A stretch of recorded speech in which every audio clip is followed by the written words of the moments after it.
Hi guys, I'm returning in peace again, and I have I have news about my schedule. For this month, I'm free. Since, well, on Monday, I went to the job place, my workplace, to finally get some clarifications of what I will do this month after my vacation. I figured that I would maybe be working for like maybe 5 days or a part of at most like 2 weeks. Then on Monday I went to work. And then I asked the person who knows about the payments and stuff like that, how many vacation days do I have left? I think I have at least 4. And then he's like, oh, let me check. And then I wait, rolling my thumbs, doing nothing pretty much.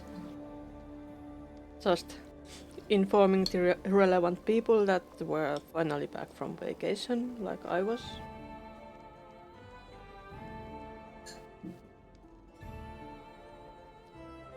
And then they're like, oh, you have a couple of weeks, and those 2 weeks you can use for searching for a new job, so I guess today is your last work day, or tomorrow if you have the exit interview tomorrow. Yeah, so I was like, sounds good. I can use my vacation for the rest of the month. I don't have to work anymore. And then I was, oh wait, you have like 30 vacation days. Ooh, so I could have been on vacation like all this time, even yesterday and Monday, but nope. Because there were not people I could have discussed this thing with when I got the information, so I had to go back to work. But yeah, yesterday was my last work day.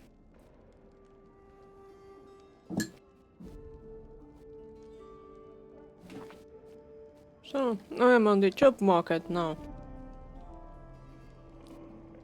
This morning I started by updating my CV. It's still not finished, but I continued that.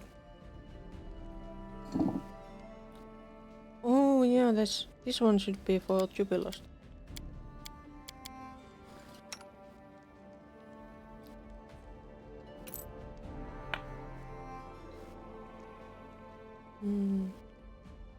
Loves of dueling.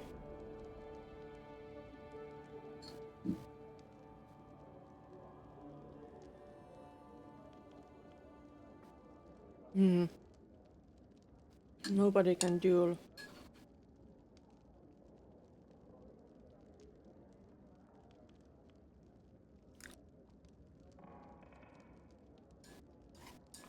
I would really like to use that on myself. But I have this thing. And it's so good. I need charisma.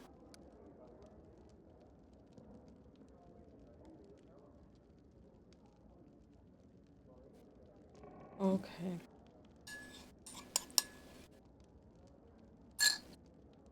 Perhaps that inventory check should be done now. But I didn't have any nice weapons. Rope of water, acid aura, cold aura.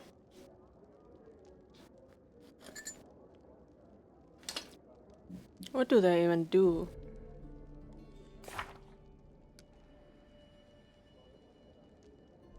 Abilities, martial class, biography. Oh, wait. It's my picture. Summon monster. Grease. My favorites. Where were we? We began the Season of Bloom. So we should do this one. And this one.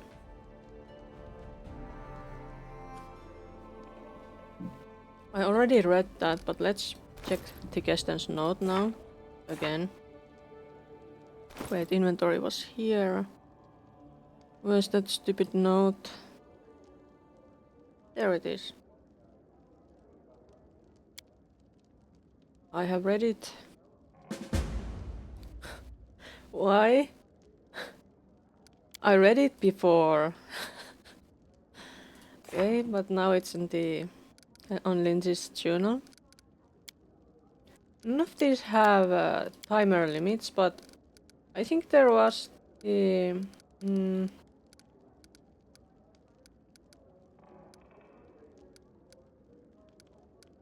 this one. This has timer. Next development in 221 days and 6 hours.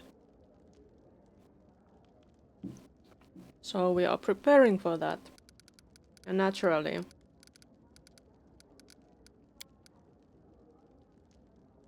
Mother of Monsters and Witch Hunt.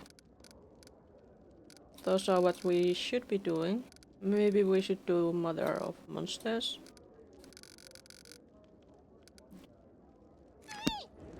But also, I think there was something going on here that I was thinking of doing. Or not doing. 7 days, 14 days, 28 days, 16. Okay, I guess it's a good time to go adventuring a bit, I think. We should first check in on the people of my lovely barony. Lande doesn't have anything new.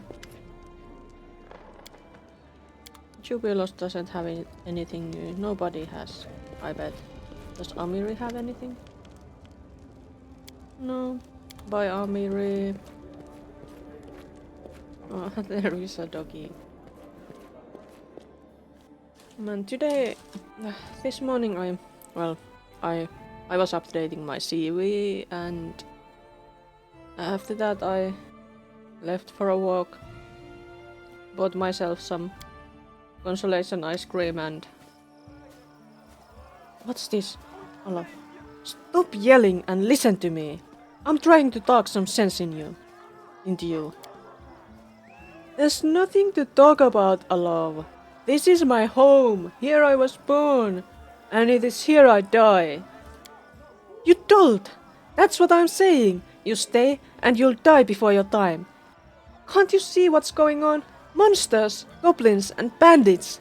Turn your back for a moment and there's some fiend crawling right out of your neighbor's entrails. You talk too much. Just do your work, pray to Erastil and stay close to your home and family. That's all there is to it. We've seen worse. Aye, back when you were half your age and unmarried. Eric, old friend, think of Jenny and your little ones. What if some beast comes knocking at your door? You're a woodcutter, not a swordsman. We have to leave the barony while we still can. I... Erastil, have mercy. Your grace. Forgiveness, your grace. We were just discussing the crops. Yeah, crops. Obviously crops.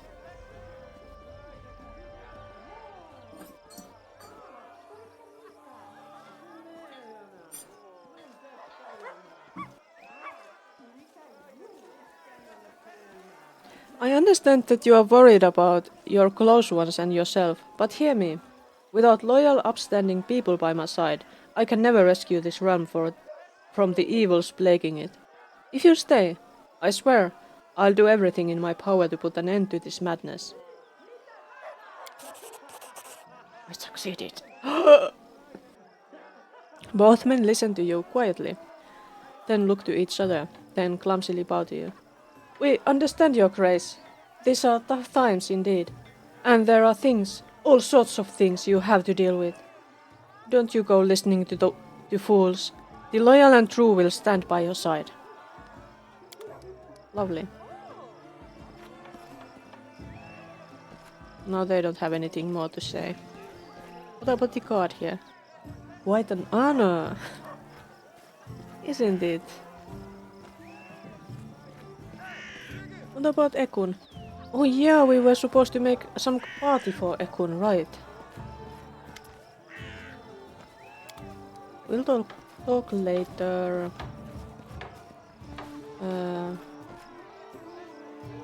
Hasuf? Show me your wares. Wow, thunder.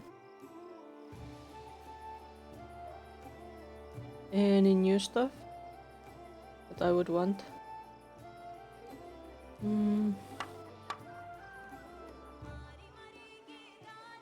Cooking almanac. To be honest, I don't know. The inventory stuff in this game is like...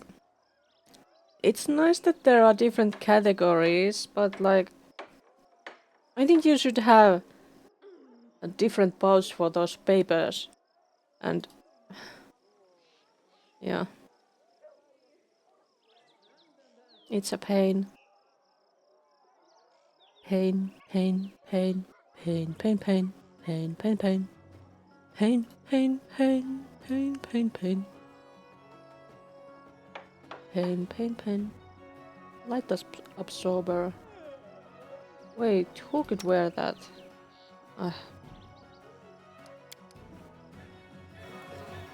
I'll just put it on somebody. Perhaps. Does she have anything new? No, nothing new with her either. How have they not finished this yet? I would expect these guys to have something new sometime, but no, they still don't have anything new. Maybe I should have them at my party more or something. I don't know. Oh yeah, we need to check on the Tieflings residence. Which one is it? It's not that one. Is it where is it? Into the house. Into the house.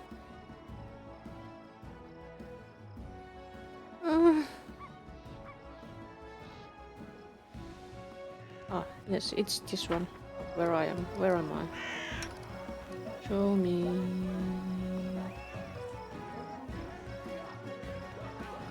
Let's go. They are back. How was it, I wonder? Ooh, that Oleg, always finding fault with things. We straightened up his fence, painted it, and put some wolves' heads on top of to scare off enemies. We even started building a catapult along the wall, and then here he comes running up, waving his hand. hands, yelling his head off. He doesn't like the color. The heads will attract flies, and it turns out he wanted to keep the shed that we disassembled to make the catapult. He made us put everything back the way it was. But as we were leaving, he was so happy. He even gave us something for the road. Here, have some.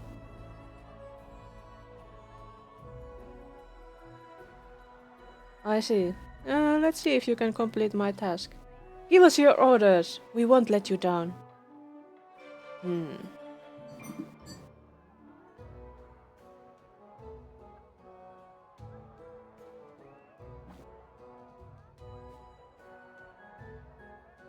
null marches have overgrown. They need to be weeded. I still can't get used to these swamps everywhere. When I was little, I thought that marches and seas and glaciers were all just stories made up by travelers. But here you just leave the city walls and you're up to your knees in real swamp. It's fantastic. Do you really think Her Grace wants us to tell her about her lands? Why not? These swamps here are so juicy, green and blooming. And the mosquitoes whistle all day and night. The Padishah himself would envy you. Alright, enough talk. It's time we get to work. Grabbing their travel bags, the young tieflings run away. Bye bye.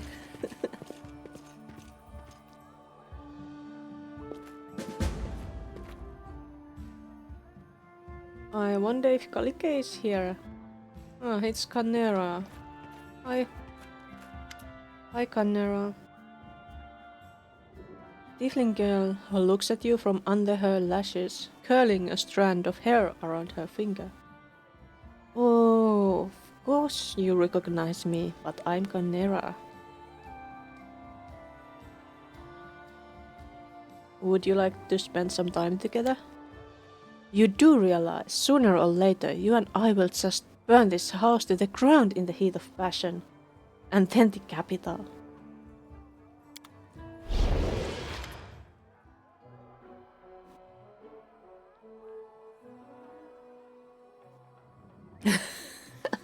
Still half asleep. You slip on your gear and suddenly hear the angry snap of a tail against the bedpost. Looking up, you lock eyes with Kalike, glowering and embarrassed. Lakium! You and Canera, I mean, we suddenly switched and I... Could you please get dressed faster?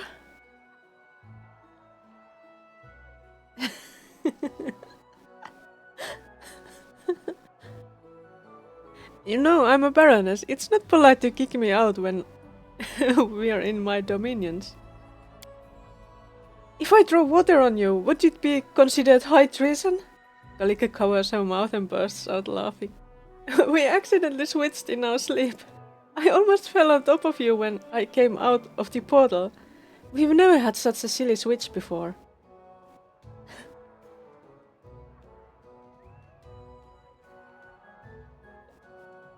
You almost fell on me? No, that's something I wouldn't mind. You know what? Canera is enough for you. Of course my sister usually shares everything with me. Oh, what am I saying? That's it. Goodbye, Your Grace. Bye, Kalike.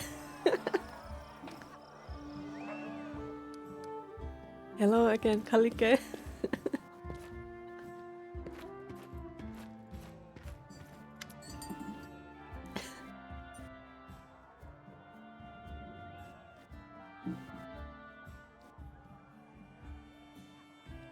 I have to go so long, Kalike.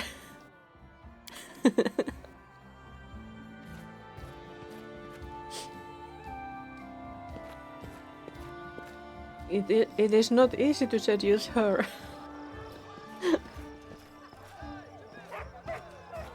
Hi, Asino. Did you have anything for me? No. How sad.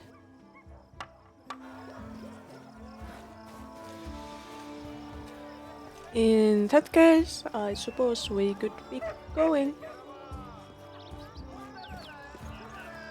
Horses. I don't need horses.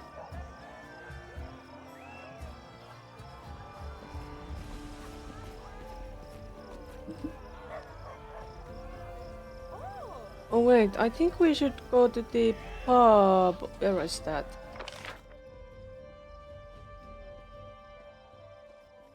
Where the heck is that pub? Ah, there.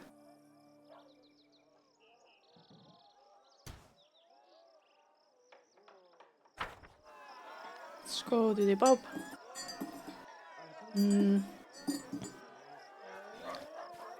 It wouldn't be amiss if I just... Oh, it's Christian and Jod.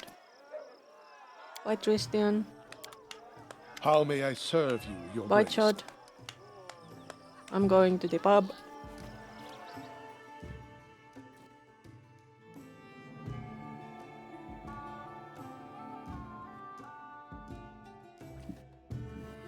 Lamastu and Ugato.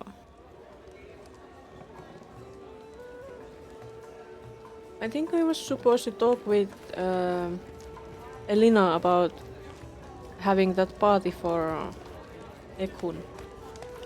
Which is a stupid idea in my opinion, because he seems to be such an introvert. I wouldn't appreciate a huge party. Especially like suddenly thrown on me. That would make me clam up much more.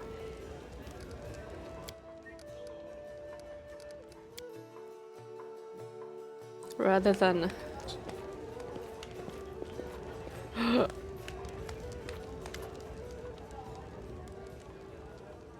As you approach, the red-headed innkeeper curtsies awkwardly.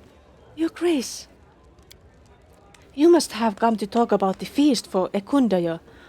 I'd be happy to. I'll provide food and drinks. Everything will be first class.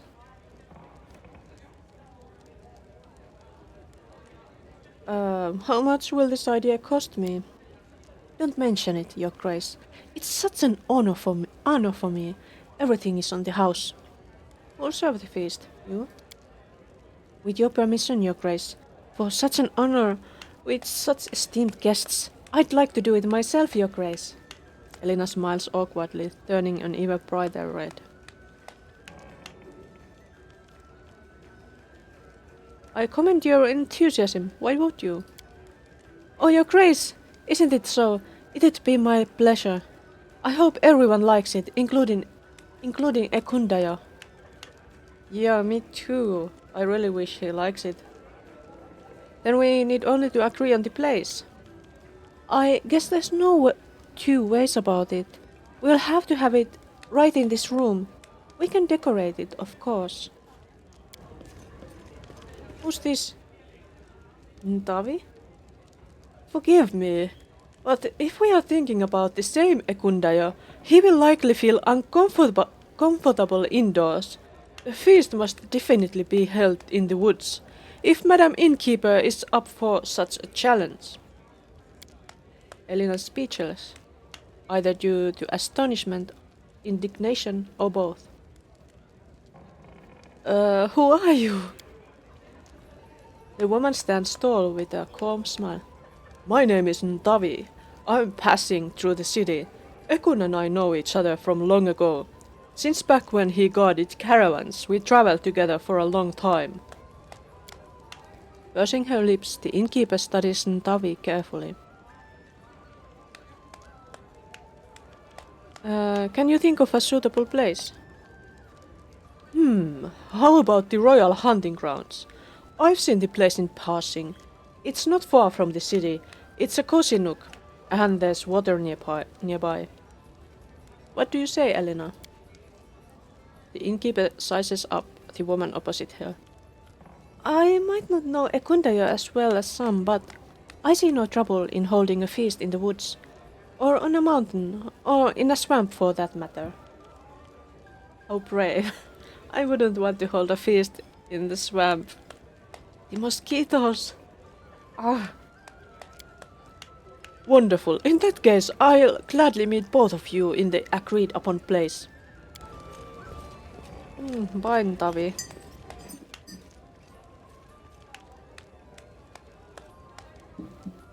my, I've seen a lot since as a keeper here, but when one just invites herself like that...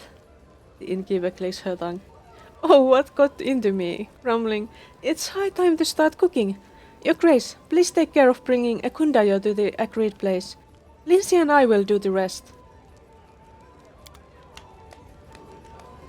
I see. So I'll just have to drag Ekun with me and go there. Okay, maybe there won't be too many people then. I hope. Can I talk to Elena still? She doesn't have anything new to say, I suppose.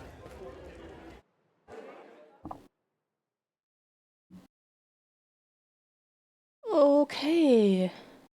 Look at that. I've been building stuff. Let's get out of here.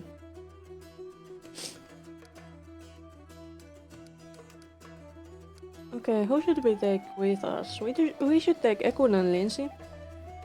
I want to take him. She's always lovely. Maybe we'll drag Amiri with us. This time.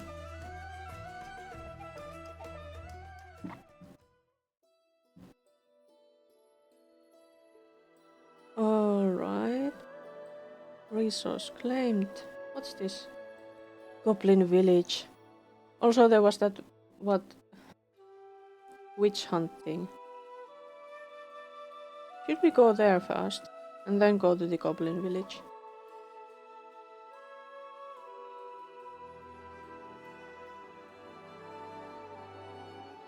Well, it's nearby, let's go there. Let's just go there.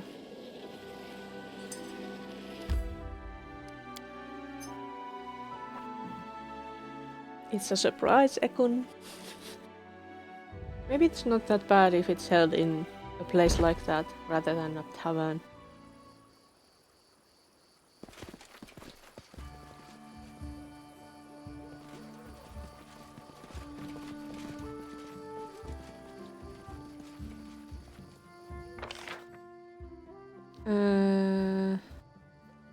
There doesn't seem to be anything.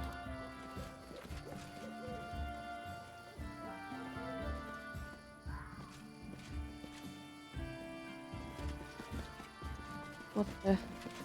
Did we go to the wrong place? Where's the party?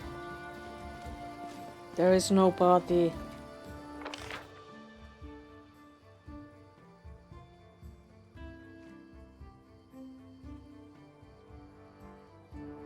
There was supposed to be party.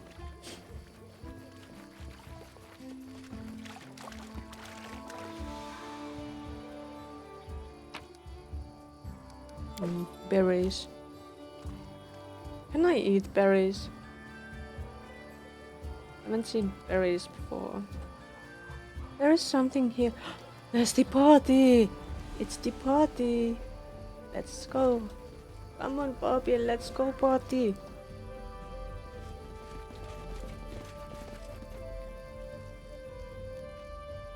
Hello then, Tavi.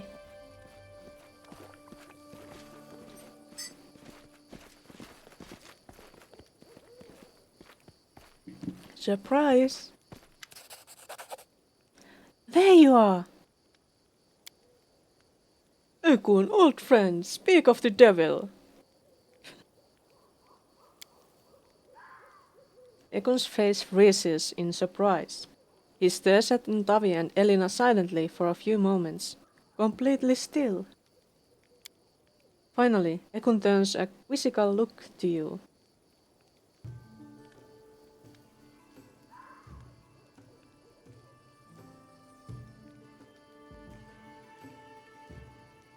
I'm going to silently pat Ekun on the back. Grabbing Ekun's arm, Elena leads him to the tables with food. Please, come here, Ekundayo. You don't mind if I call you Ekun? Wait, did Elena like Ekun? Tavi fixes her hair and you notice a tattoo of a stinging wasp on her wrist. Following the couple with a long stare, Tavi says quietly to you, "Please come to me when everyone is busy eating and drinking. I would like to talk to you." Okay. 12 hours party.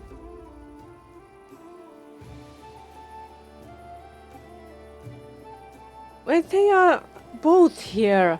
They are both here. That's bugged. Why celebrate in this backwater when we have the whole castle in our disposal? My favorite pastime at parties is to stand silently in the darkest corner and watch friends and strangers dancing and having fun. Join me, the food is good. You are not eating at all. That is ill-advised. If you find nothing left for you, don't say I didn't warn you. Thank you for the invitation, Lakio. Servant. Your Grace. Dying of boredom. Oblivion and death, unconsciousness and alcoholic lethargy. Is it not all the same? A great celebration. It's nice to see smiling faces all around, and to forget our troubles for a while.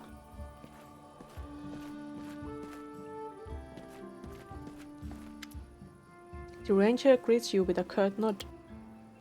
Your Grace must want to talk to Egon. I'll go make sure everyone has enough to drink.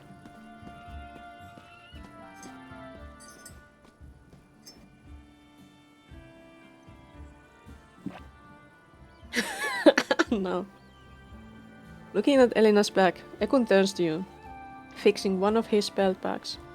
Cunning plan to bring a hunter to a feast. Call him to hunt. It was a team effort. Lindsay, Elina, and Tavi. And according to Elina, Egon is silent for a while. Thank you.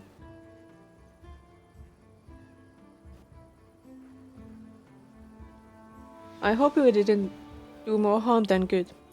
Are you at least having fun? Egon nods.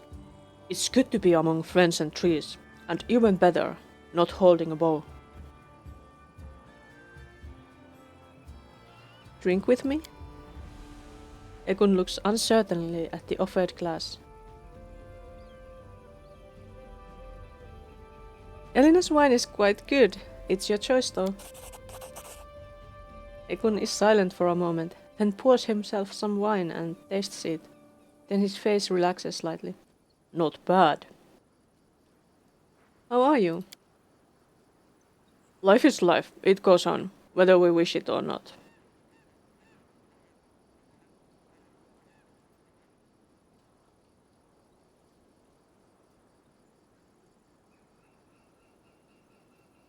What do you mean? I am still thinking about them.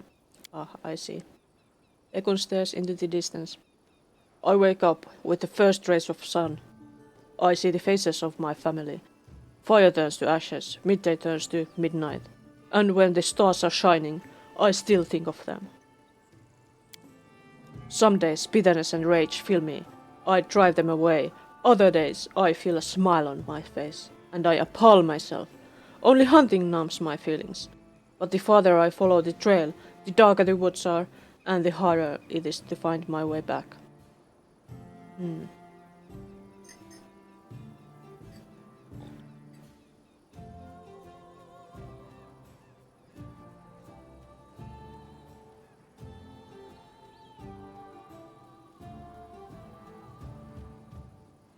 Don't submit to despair. Deep inside you want to be happy again. And your family would want the same for you. Don't be ashamed of the moments where joy returns to your life. Egon smiles slightly. Easier said than done, but there is wisdom in your words. I see Elina is trying very hard to please you. She is the lady of the house. This is her responsibility.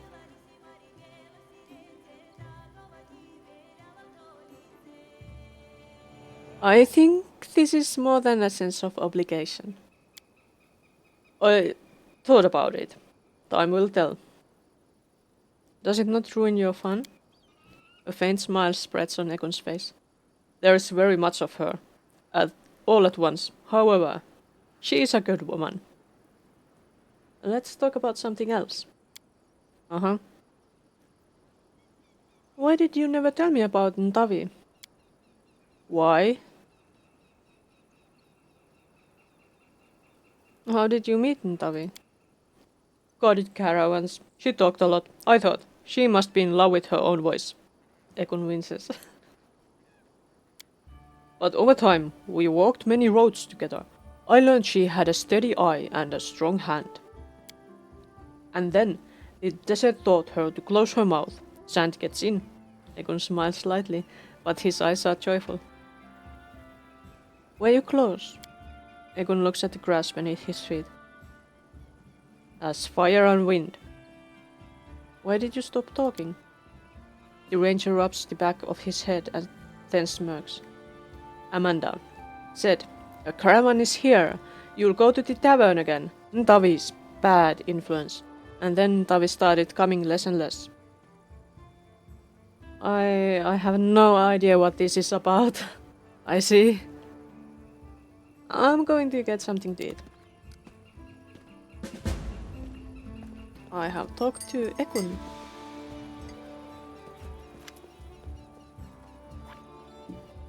What can I do for you, Your Grace? Thank you for organizing such a wonderful party for Ekun. My pleasure, Your Grace. I am very happy everything turned out this way as well. Besides, entertaining a man such as Ekundayo is a pleasure. The innkeeper giggles, covering her mouth with a handkerchief. Ekun pretends not to hear. Well, I'm going to check in on some of the others.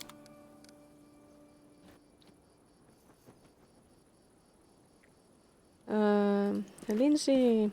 Hi. Lindsay runs her fingers over the strings intently. Hmm?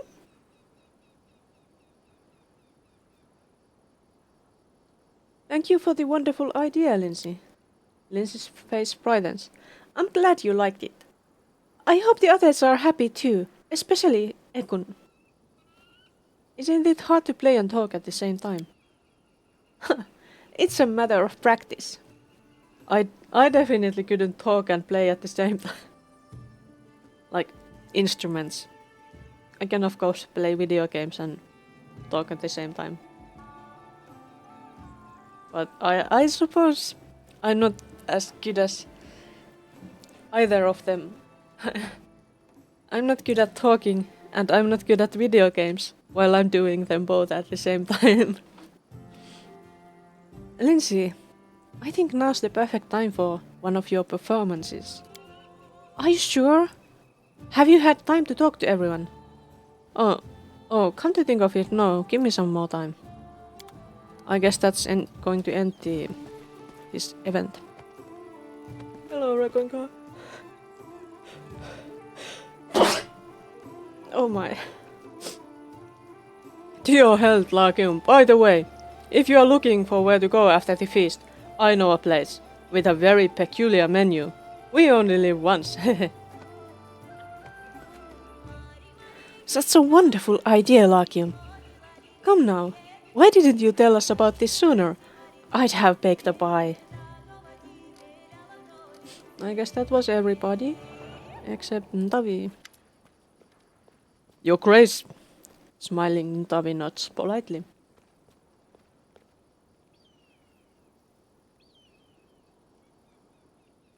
I admit we got acquainted very suddenly. That's right. When we met for the first time, I had to speak to him. Interruptions be damned. What was I supposed to do? I haven't seen Ekun for such a long time, and I was so surprised to hear about him. I'd like to know you better. I am at your service. Where are you from? I grew up in Nantambu, far from here, but never liked that city. I left it years ago and haven't been back since. I remember leaving it vividly. Little towers covered with bright mosaics dotted the horizon. while I lay hidden in the bushes of sugarcane on a rumbling cart, drawn by a lame old donkey. Davi laughs. How did you meet Ekun? We guarded a caravan together. At first I couldn't stand Ekun. I took his silence for arrogance. But then a sandstorm forced us to spend a week in a tiny village. We drank everything the only inn had to offer and got to know each other better. Didn't you say before that he doesn't like taverns? Davi grins, staring off into the distance. He behaved somewhat differently when he was young. A curious story. And old as the world. Ekun never mentioned you. You don't say. It can't be. Davi looks at you with a smirk. And he usually is so talkative. Keeps talking about himself, his past, his dreams and plans. A couple of jokes here and there. Well, true. That's not like him at all. A curious tattoo, a stinging wasp. Does it mean anything? Your Grace is very observant. Davi runs her finger over the image. This tattoo is a tribute to tradition. It symbolizes the transition from unconscious dogmatic conformity to mindfulness and self-awareness. That's very philosophic. Sounds very good. But let's change the subject.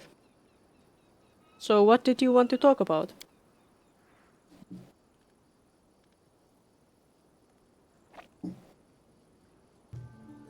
I wanted to ask a favor. You see, Elina the innkeeper treats me coldly, and I have no reason why.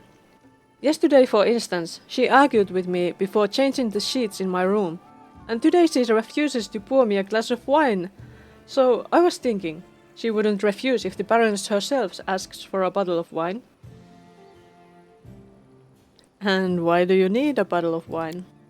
Davi's laughter is soft and musical. What a strange question. Really, why would I need a bottle of wine at a party? Fine, I'll see what I can do. Thank you, Lakium. Still, why do you need a bottle of wine? Well, I just wanted to steal Ekun for a moment. To walk and talk with him, eye to eye. I've known him a long time, and he could definitely use someone to talk to. I see. How do I find some wine? Shouldn't there be wine here?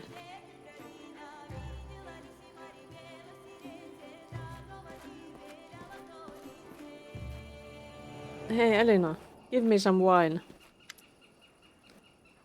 What can I do for you, Your Grace?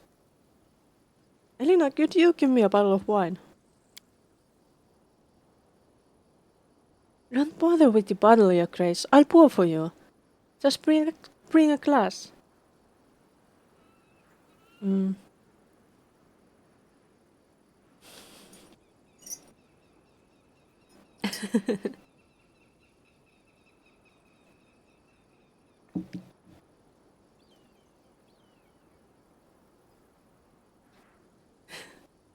Are you answering your ruler's command with a question?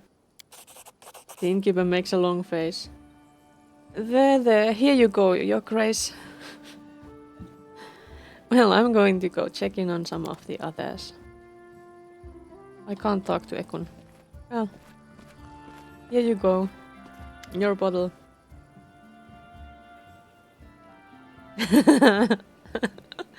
Why? Why are there such evil loves? Yeah, I hope you like this. Casting a warm glance your way, Davi nods gratefully. Thank you very much. Now, if you don't mind.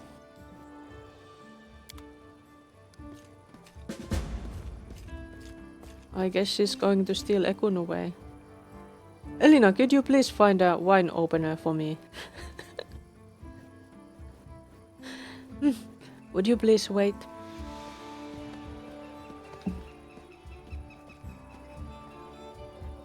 So, my friend, I'll just steal you for a moment.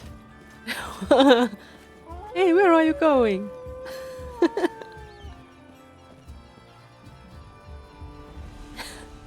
Sorry, Elina.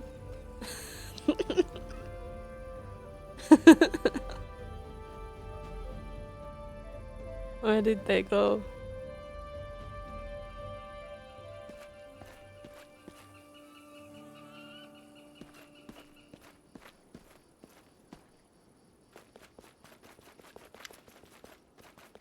Lindsay looks up at you, surprised, trying to keep the rhythm. Where are you going? If you leave now, this whole plan goes to pieces.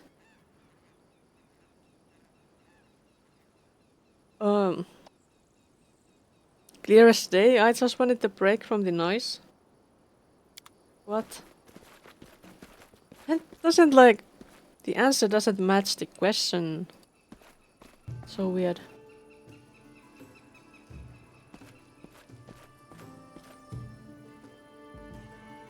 Maybe I'll ask Lindsay to sing now.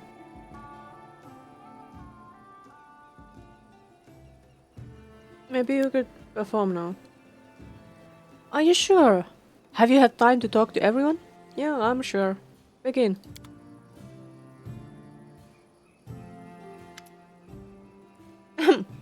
Your attention? My friends, let's raise our glasses. Let's celebrate our adventures and that we have others to share them with. Also, let's thank Elina for a generous feast. The evening was wonderful. Elina bows, turning red. And now I'd like to play something special for you. I haven't composed anything for a while, but this is a special occasion. And she starts playing. And they return. Ekun quietly takes a place next to you. Music starts flowing. Lindsay's performance isn't perfect, but it is deep and emotional. One cadence follows another, and music echoes among the trees. Suddenly, you notice that Ekun is standing much closer than you thought. You realize he's slowly moving closer to you, fidgeting from foot to foot and trying not to look at anyone. What's wrong with him? At the same time, Elina is trying to lean closer and closer to Ekun, trying to touch his shoulder. Noticing your look, she gives you a sharp look.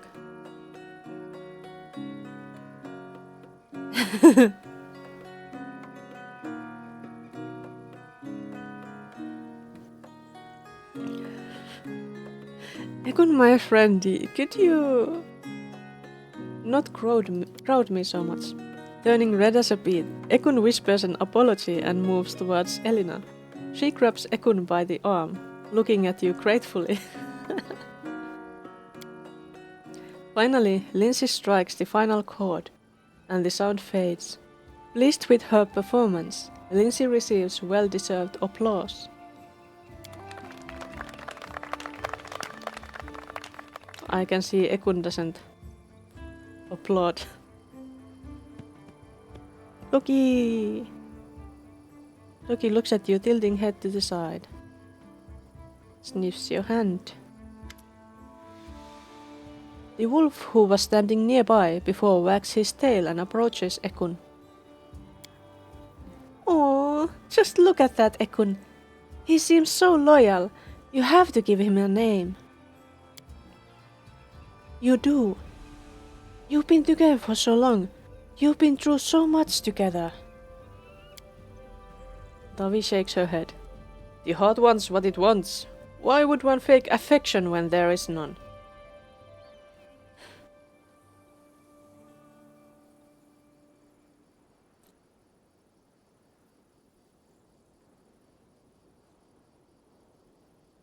I think he deserves a name. He has been very useful.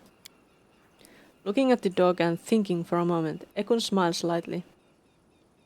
His name is Okbo. What a stupid name. Why? Elina looks at Ekun and seems to forget about the whole world for a moment. That's better. A wonderful, imposing name. Well chosen. By the way, friends, not to sound too mundane, but I'm quite tired, and we still have to go get to the city. Maybe it's time we pack up.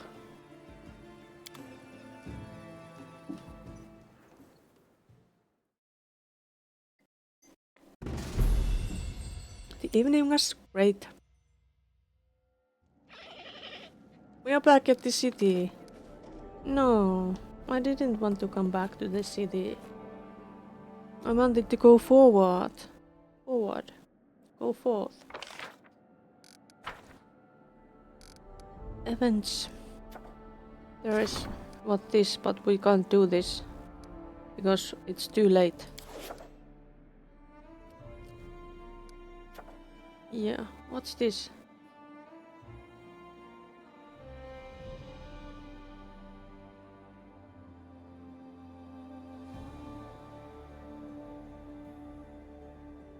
Transition of power. Talented recruits love of the common folk. Bandits choose unfair prices.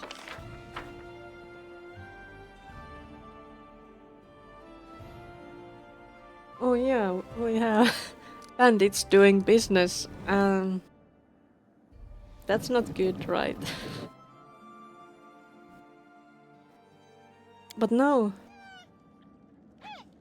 And let's go see the goblins. We could stop by the storyteller first though. Anything new now? Saddled horses neigh and stomp their hooves. They cannot wait to travel distant lands, searching for the legendary treasures of an ancient empire. I can feel the bravery of the previous owner, how she dreamt of adventure and fame. Do you wish to know where her path led her? I certainly do. Find the rest of her 5 belongings. Ah. Why can't he just take the things? And let me go. Should I stop by the main square? Nah. Why is my group like this?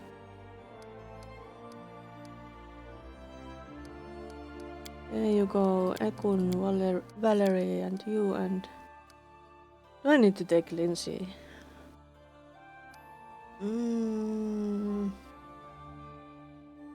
Yeah, I do. But it's a shame that we don't have another one who knows, like, trickery in the party at the moment. Would be nice to take Octavia or Jubilost, or even Kalike and Kanira. But I guess this is a good basic party.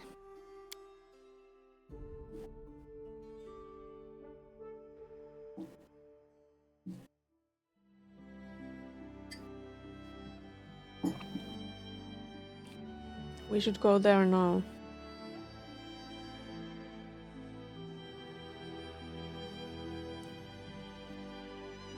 Ah, oh yeah, I forgot about taking over this land.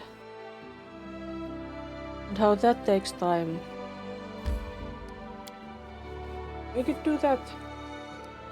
Or maybe not. Let's go to the Goblin Village first.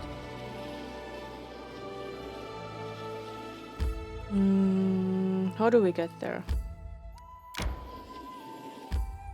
May we have a moment of respite? Lonely Mill. You're already tired, my little Tristian.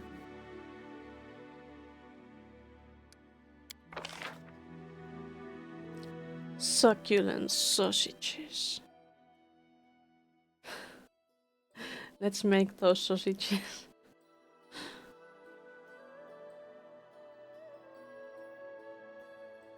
Wait, which one is better at this? 11, 10. Omiri is better at hunting. Huntington. He is so. Come watch. Wait, Everlight's Blessing, what does it do? I see.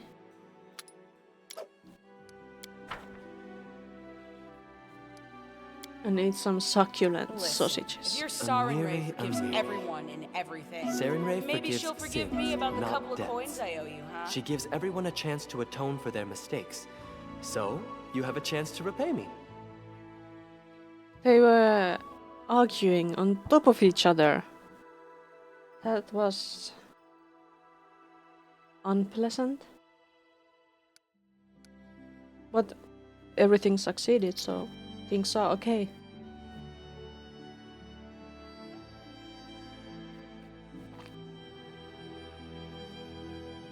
And let's go.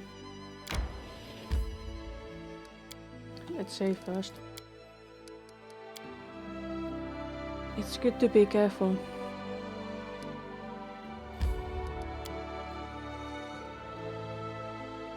I had some really delicious ice cream. It was chocolate and vanilla and cookies and especially chocolate. Chocolate is wonderful. I love chocolate.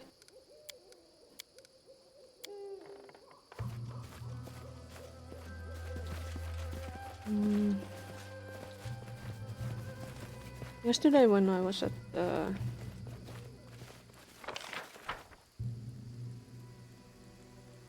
let's go with us, Beastie. You'll like it here. Food 2. Hey, why he be roaring? Hey, who Beastie? We know food. We be the friends. Let's finish them quick. Primal Hydra. Time to fight. I see.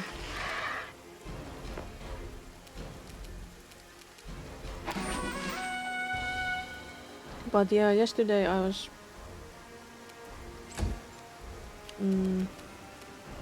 I grant you death.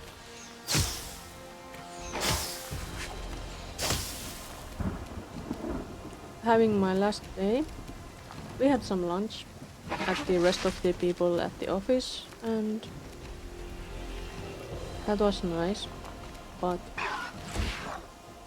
even nicer were the gifts my co-workers gave me. It was really touching. Like, they gave me... One of them had found at the flea market an a bit older edition of the neuroscience. Like the best neuroscience book there is. Those are really expensive when they are bought straight from the providers. Whatever.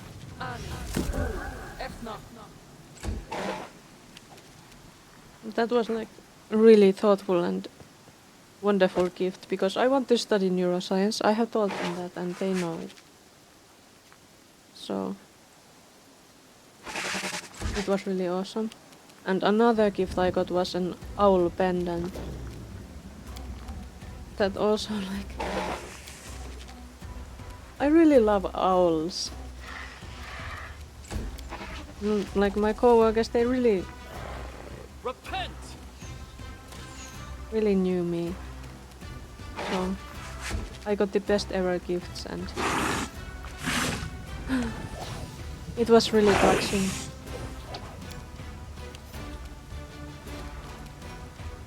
What's this? Oh.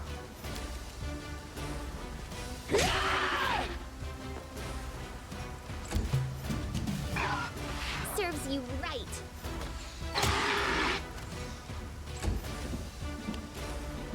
Cannot hide from me.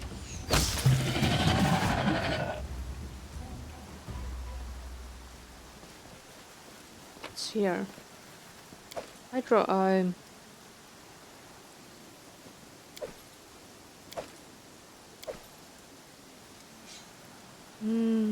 some shoddy bows. Let's check the formation is shitty. You should be there, you should be there. You should be there, you should be there in the middle. This is better.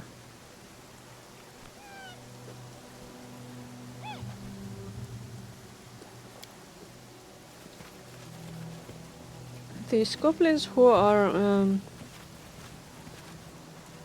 I suppose they are serving llamas too, which is why they thought it's a good idea to approach monster like that, I suppose. Silly goblins. They didn't attack us. Maybe they would talk to us. Why did we come to this village? Let's see. We located a goblin village. I bet it stinks to the heavens still. We'll just have to cover our noses and pray a visit to these pests to discuss their theology. We made it to the village. I'm surprised these goblins managed to build something without immediately burning it to the ground. Now we have to find out who's in charge here. Okay, so we want to talk to the goblins. That goblin ran away. Open door. What's this? There is another hydra there. Hello, goblin. Hey, you, potion gulper. Like quests? Going on missions? I have a one for you. What did you call me? Ocean gulper. Like swordswomen, yeah. Like bow shooter. One of those who go around woods, go deep in caves, go missions and quests like that. I guess I'm a potion gulper then. No, that's just the kind of language the old legends need. Just imagine.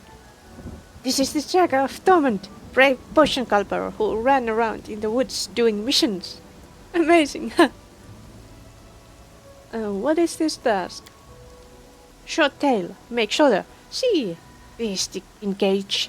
My friend and I looking after him. We divide work. I open gate. Friend goes in. Feeds the beastie. Got it? Friend goes in and gets eaten. The goblin glances around, slightly irritated. But he be lazy. Go away. What I offer is open gate. You go inside. Give beastie food. Are we running errands for goblins now? Please tell me you are not serious. Won't this animal attack me? No, nothing like that. He be just a pet. Like a slug, or spider, small spider. Or grot snake, he poses. Little grot snake.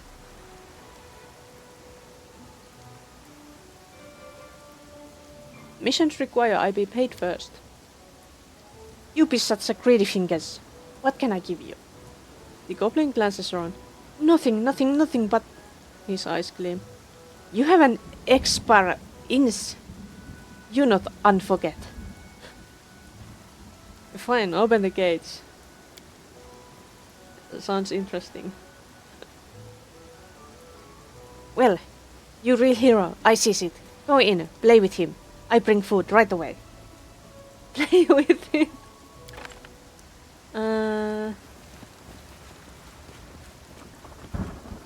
Let's go in.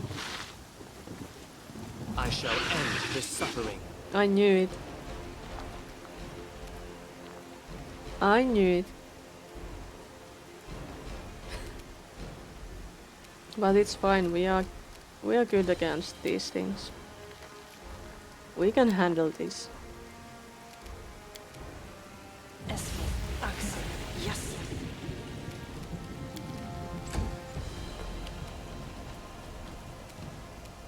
Ah. Fine, go in the trees. Nowhere to run. Concealment. Oh dear. Christian, would you pray? Aborane sentes.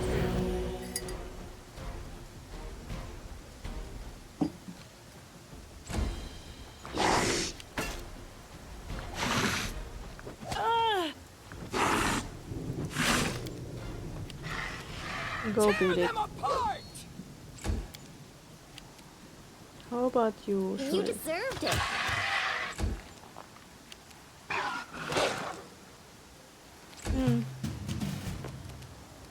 Let's use something stronger here. No, I'm not using this because I want to make my armies. I'll use this one.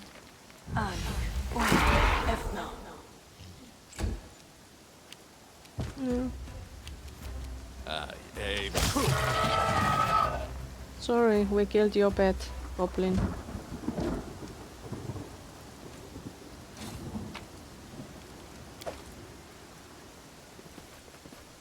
Really sorry about that.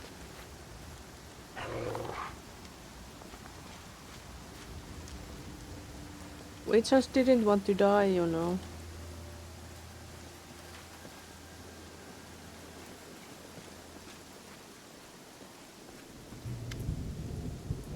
Ah, no, believe it. The beastie attacked? No. Who have thought? You got angry? Yes. Why am I wasting my time on you? Well, doggy's name is now Okbo.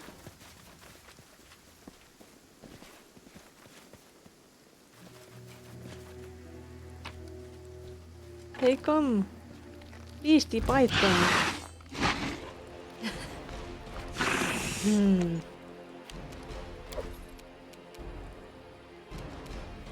Those dumb goblins.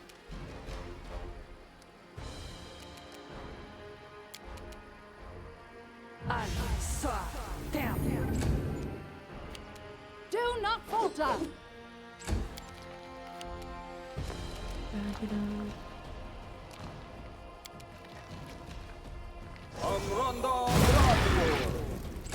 Randa Gratio.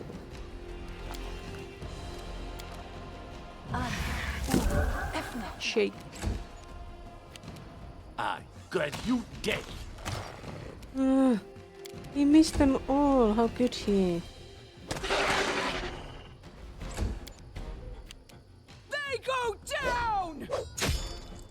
Ah. Bleh.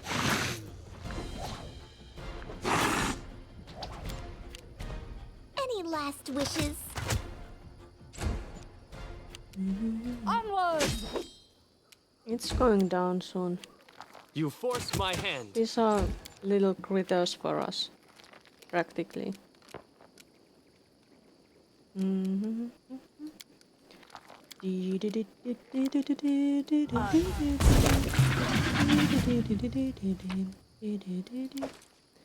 Thanks for the Hydra eyes.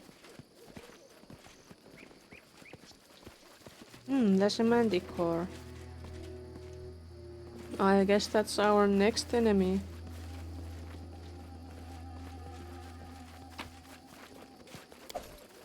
Ouch, enemies! Lamastu's enemies! Yeah.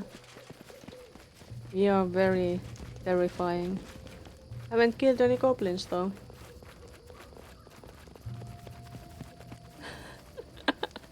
There they go.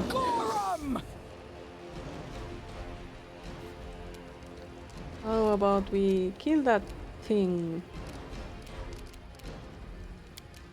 Scream.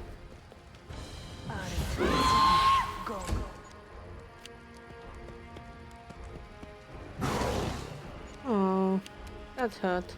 Cannot hide from me. What am I gonna do? I'm gonna touch it. I missed.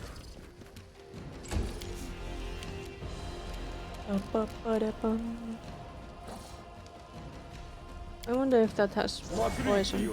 Possibly. Oh, let's just take that. Stay You behind go. me. Try to beat it. White Opko. White Opko. Good boy. This is where I step in.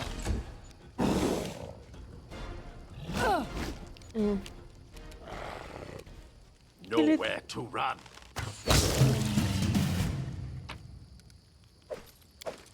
It's not difficult to take care of these beasts.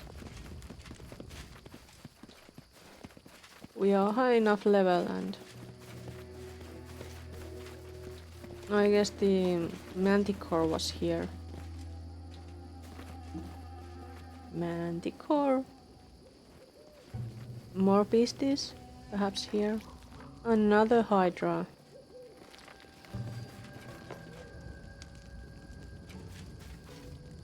Hey you, Jumbo! Come here, I'll punch you. Cluck cluck, you stupid one, you lame poison gulper. Here I punch you hard.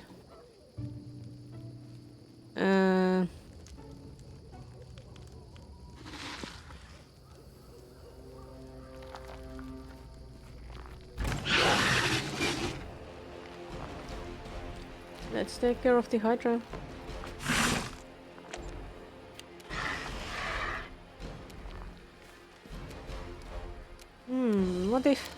What if fireball?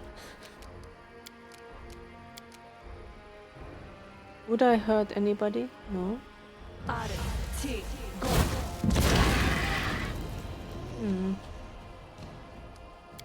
That wasn't too effective. Let us strike as one! I aim true. No strike wasted.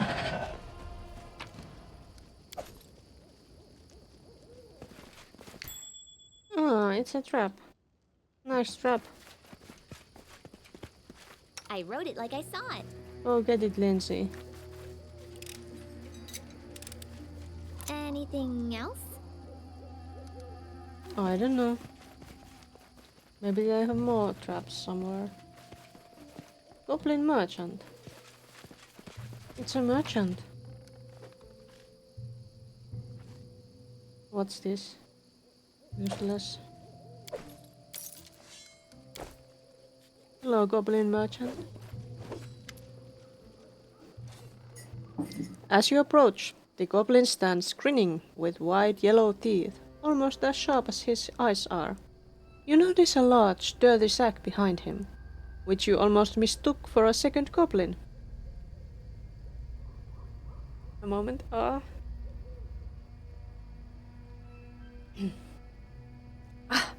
An adventurer. Great and welcomes. I work a buyer. I sell, I trade. Whatever your sword swingers need. I offer. Want to buy something? I can see it in your eyes, yes, you do. Just 5 money pieces. Not got that much. Ten, no? With my wrists, I give discount. Just half 100. So, have a deal. He sticks out his palm, trying to shake your hand. Why even talk to these vermin? Just cut them up and forget about them. What are you selling? Everything you may need for adventures, spellcasting, sword swinging. Just look at yourself.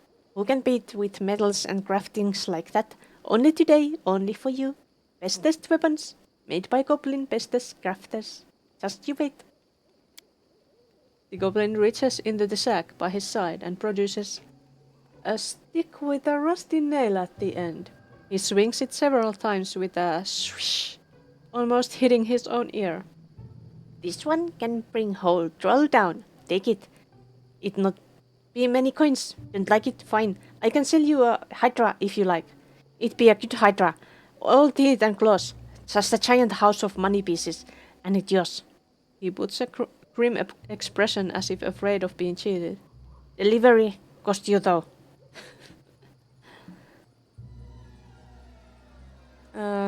How's the merchant trade? Not good. One can trade with them. They no money. Not a single sleeve shiny or copper circle. Only teeth rocks. The goblin suddenly brightens. Hey, what about you? You have money? Just as suddenly, he narrows his eyes. But maybe you try fool me? See where's, take where's, run? If so, I be seeing money first. Show me your wares.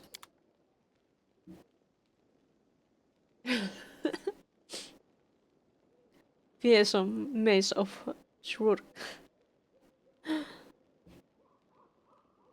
I don't think I need it. Maybe I could sell something. for the goblin. Have some swords. I looted them from the corpses of your people.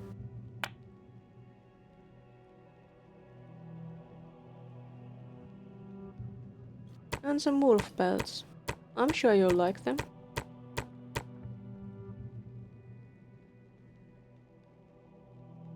And take that manticore belt. It's out of the manticore you shocked at us. Have them.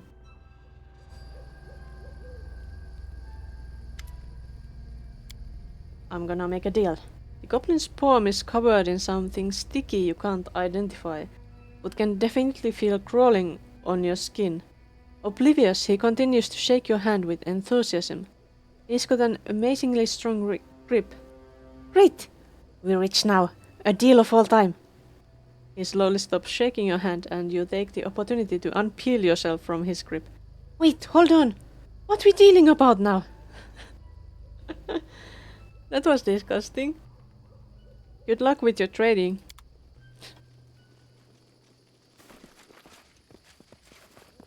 Wait, can we go here? What's in here? There is a fire. This requires your attention. And Daldan horseshoe. That's something I was looking for, I guess.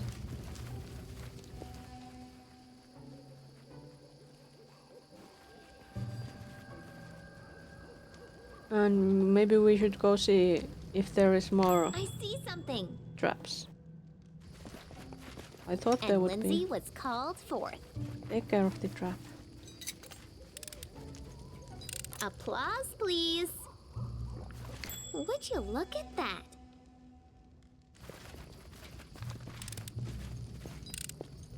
Applause, please. Yes, you deserve all the applause, Lindsay. You're amazing. Good girl. I see something.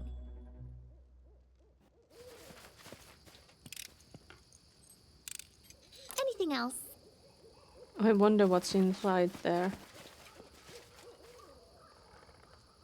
Ahaha, ouch. Hey, what's this? Alkio.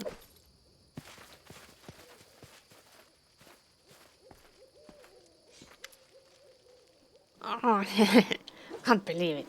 She passed all the traps. The goblin taps his fingers together as if it helps him think. Beads of sweat are forming on his brow. What do I do now? I do know, I do. The goblin raises his hands as if welcoming you. Congratulations, Shanks. You passed my first test. And for that, He begins drumming his fingers again, and a bead of sweat builds up, one becoming so large it begins to curl his ear down. for that you get a gift. Wait here. I bring it right away. I'll be back before you know it. The goblin begins backing away, wiping his shaky hands over his rags. Little best, I'll cut you in half.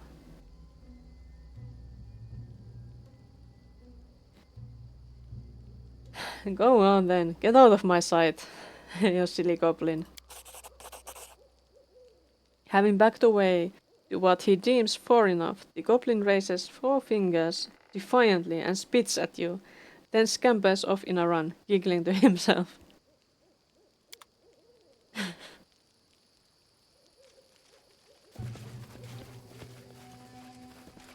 We can go here? What's in here? Anything interesting? Can we find the goblin again?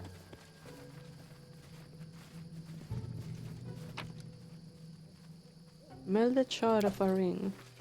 Do I have enough shards of a ring? I hope I have already. One would think so. I think I have collected multiple of those.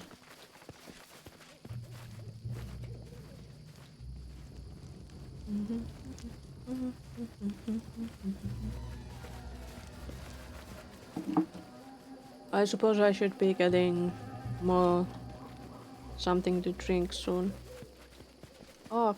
Chemist. Don't come closer or I'll poke you with a spear. Can't go here. This looks like a hut for a boss. What else do we have here? More beasts. Oh, there's a manticore. How What's about that? we... How about we just leave it be? It could be experience though. Running won't help you!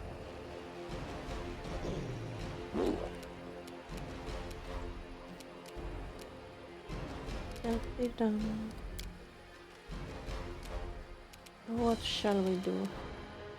Lindsay's songs have ended. We still have good hope. The step. Can you blur? No, air, orama. No, air, orama. Okay. Aw. Don't go there. I'm gonna do this. A little bit of damage for that. You should Do go not there. falter!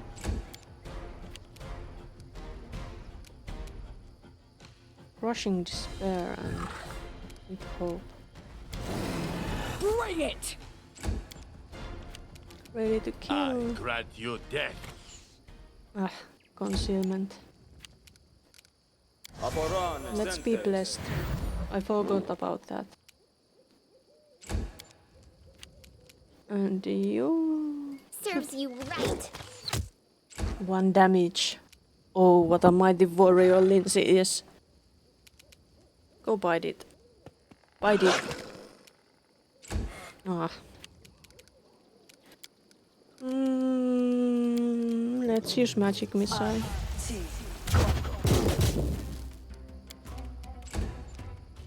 Damage ensured. Ah. Tear them apart!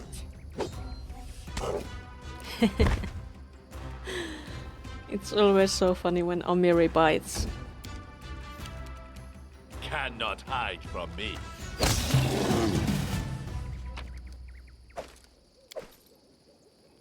We got everything. Now let's go talk to the goblins here. Oh, maybe we should first heal us a bit. Something bothering you? Yeah. Thought we could use some healing.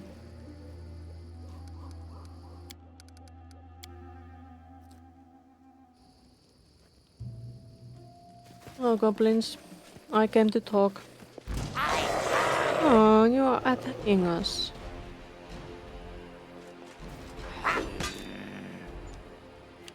We just wanted to talk, you know.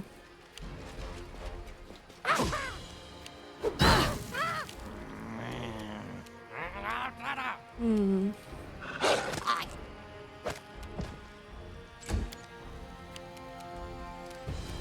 Ba-ba-ba-da-bum.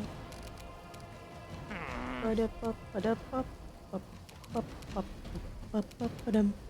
You deserve it.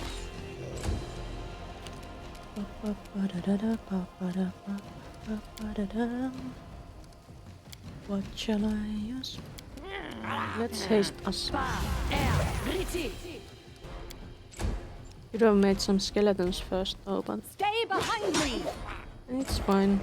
We'll be fine. I'll try to make this swift. They go down!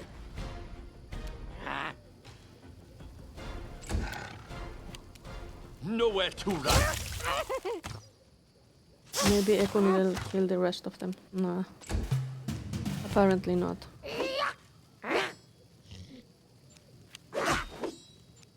Don't kill my cleric.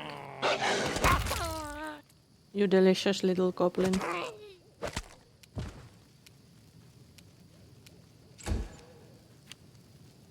Any last wishes?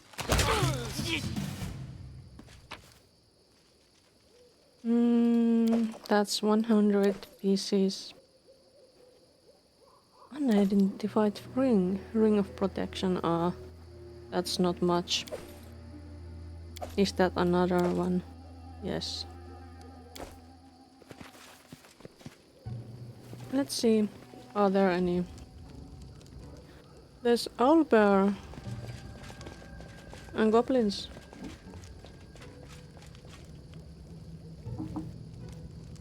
Come here, beastie. We be giving you food, dinner, lunch. Eat up that stupid knock-knock. It be about time.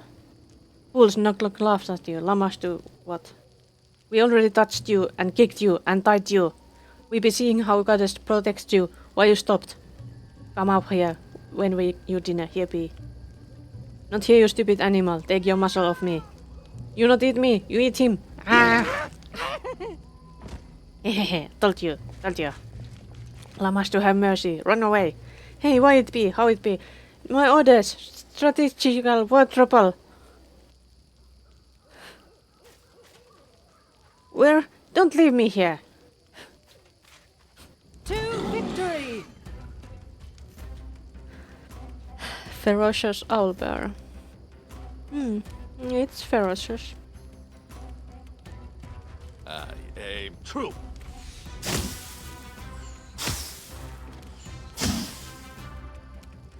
It seemed quite ferocious.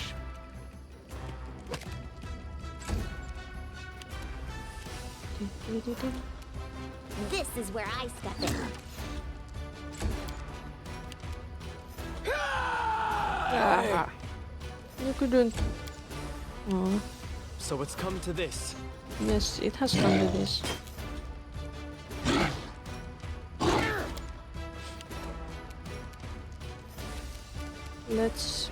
Let's use some magic. Let's Rumble its bones.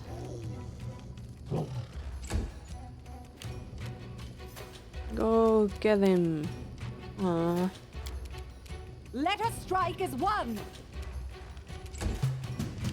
Shoot it again, it should I die. grant you death. Yeah, easy.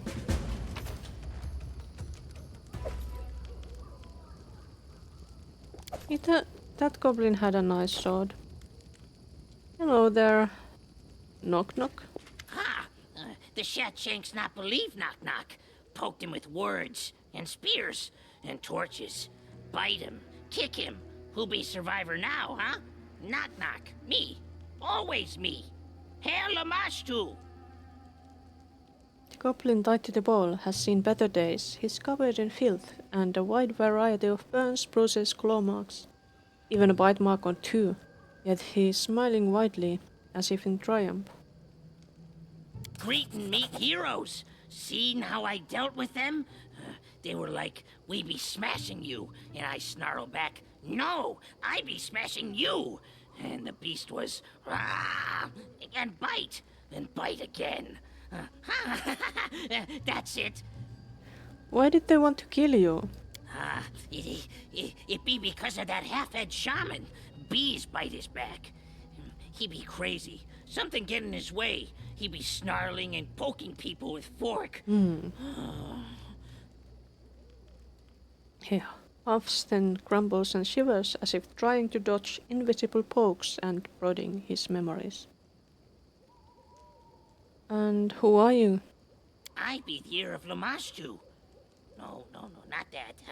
I be the seer of Lamashtu. That's who I be. Her favorite of many. I bring her message. She protects me, sends me offerings to eat and whatnot. I be important. Very important person. What makes you think you are the seer of Lamashtu? I had dream. Lama told Knock-Knock in her big white arms, rock me, let me suckle her skulls, pet my head and sing. Who's smartest? Who bravest? Who favorite? Knock-Knock, that's who. And the next day, proof. I found nest, untouched with eggs.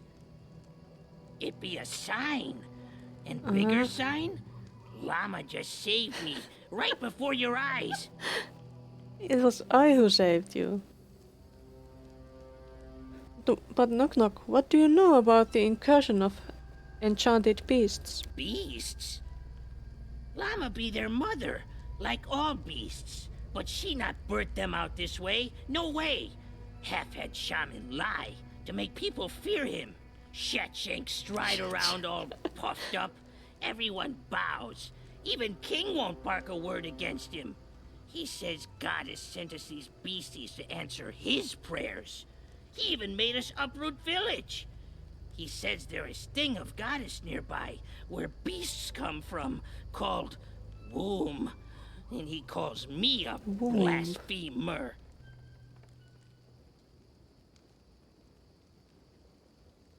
What should I do with your kin? They deserve a knock across heads, all of them. Yet, better not knock. Not You see, Big Mother Idol? Shatshanks hide in her shadow so can beg and whine for Llama to poison, stab, bite, kill whoever hurts goblins. Don't make Lamash too mother mad. Let them live. Alright. Thanks for the information. Hey, where you going? Wait till I untie myself. I go with you. We heroes, we march together. The We shaman heroes. fled. I bet your hide he come back for revenge. He hates you, Longshanks. Hates your guts. Mine too. I bet Let's he does. follow him, then kick him hard in his guts. Teach him a lesson. We kick the king in his guts too while we be there. But didn't you just say we shouldn't kill them?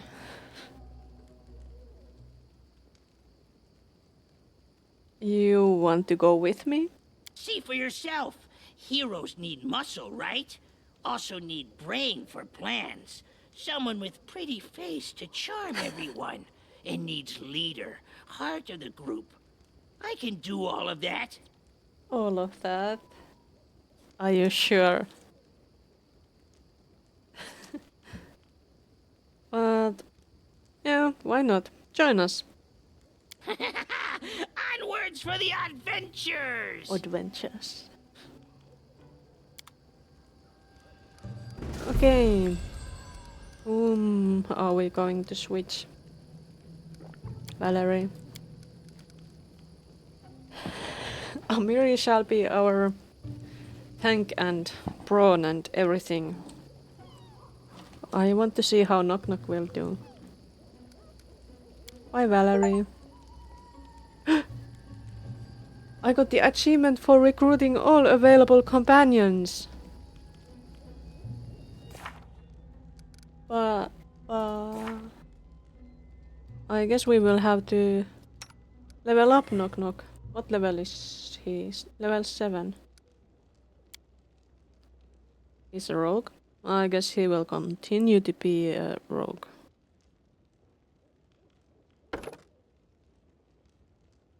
Although, what does a vivisectionist get? Sneak attack, trickery, use magic device. But rogue has those too. I'm gonna keep him a rogue for now. It's gonna be a rogue. Rogue.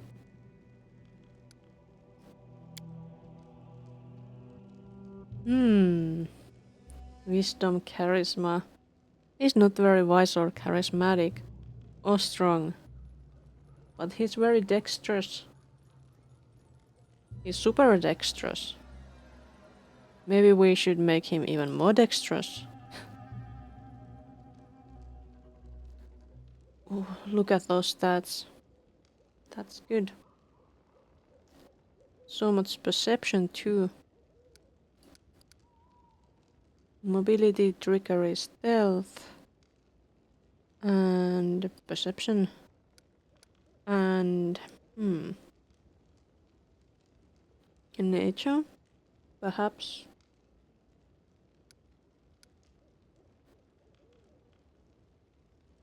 Yeah, not bad. Rogue talent.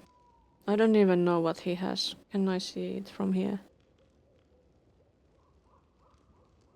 Uncanny dodge. Finesse training, cockery. So he uses cockery. Knife master. Sneak stab. So he's going to be stab. Terrain mastery. Fast stealth. Canny observer. Combat trick. Focusing attack. Second.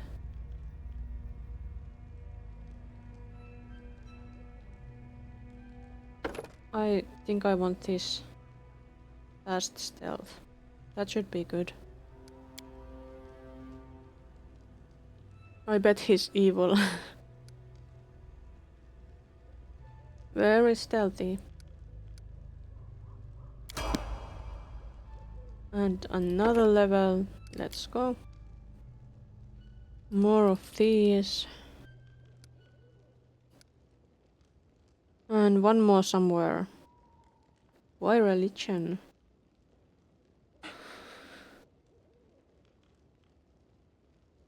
There is one.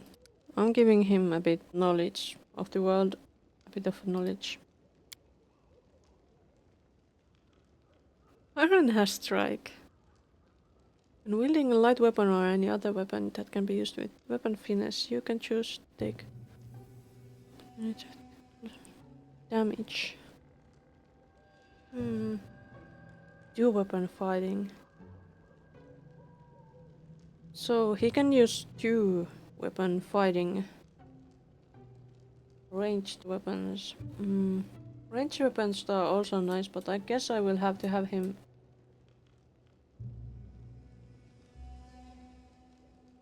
be there.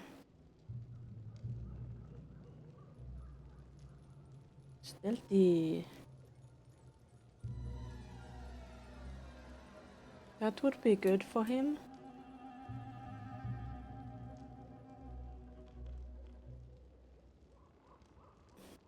Does he already have that?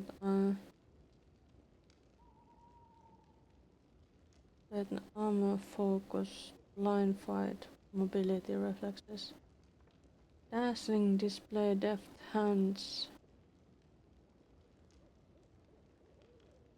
persuasive. I don't think that's something he could do. It's definitely going to be someone who can be persuasive. What armor proficiency? Light armor. I see. Endurance. Let's try it. I think stealthy would be good. Also maybe outflank.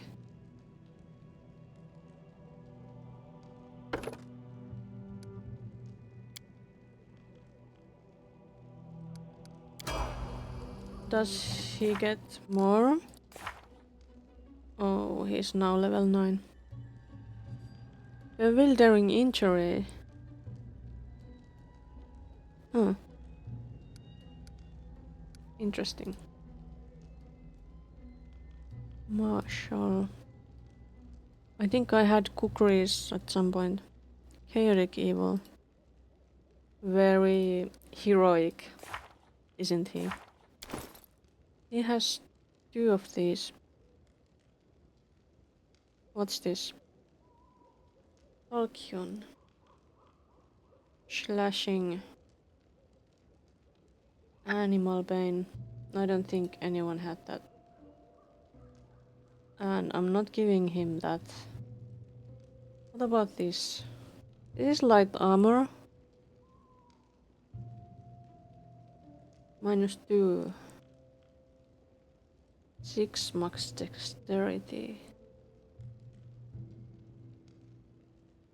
What does that max dexterity do? If I put this on him, does something change? Yes, a lot changes. They turn...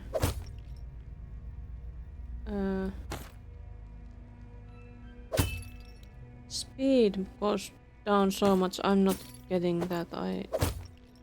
I think Knock Knock will need speed. Need for speed.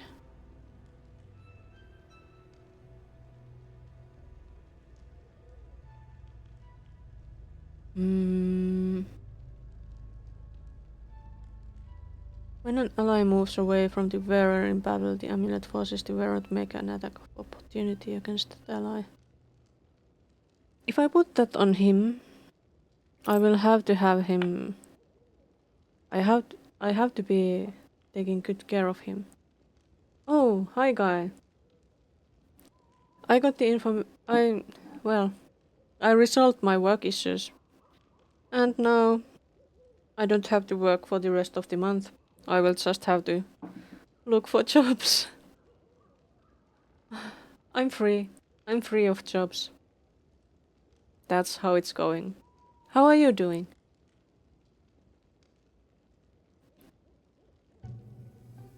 Juling. Hmm.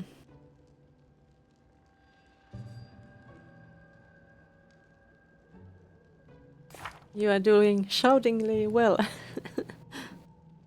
All caps.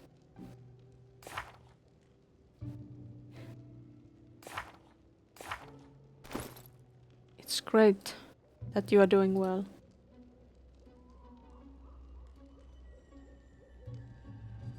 I guess I will be continuing to do streams during similar times as I have been doing.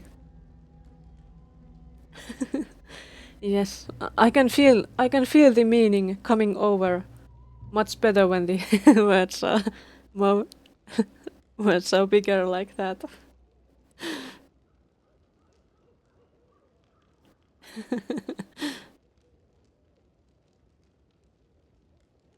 Maybe Knock Knock needs some of that, and I should sell those Cure Light Wounds potions. They are not very useful at this level anymore. So sad. He wants to be a hero. Take a potion of heroism. Maybe one of those two. And that.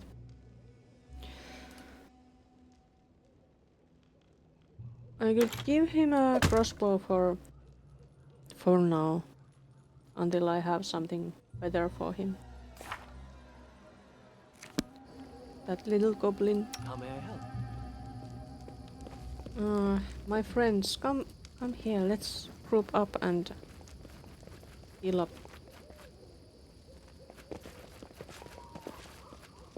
Confide in me. Yes, Christian, I'm confiding in you again. I need healing. You need healing. Good boy, Christian. And the order. I think it would be better if I put this guy there and... Me? Can he just be stealthy all the time? I think he shouldn't get any disadvantages from that at the moment. There they are, the goblins. I guess we shouldn't be fighting them now.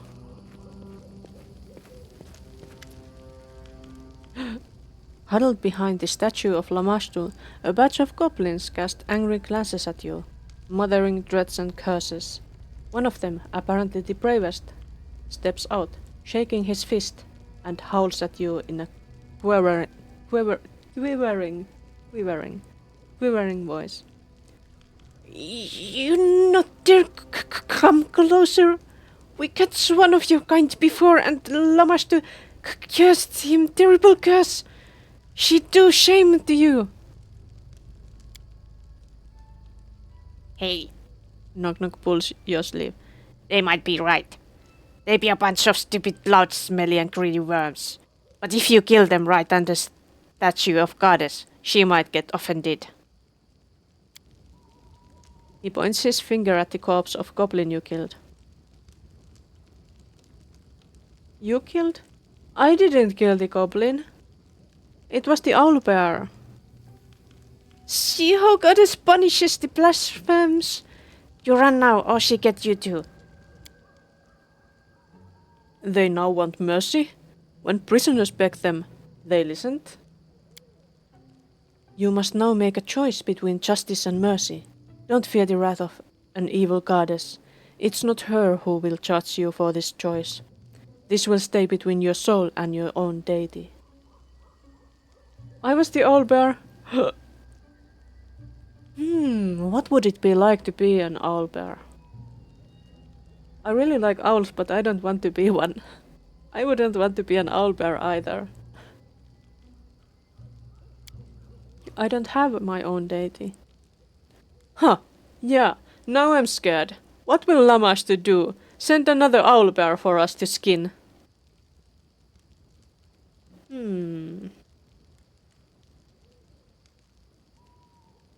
Respect. No. No. Hmm. Hmm. Hmm. Hmm. Hmm. Hmm. I won't dirty my hands on you. Leave here at once. Why are they not leaving? They were supposed to leave here at once. I told them to leave.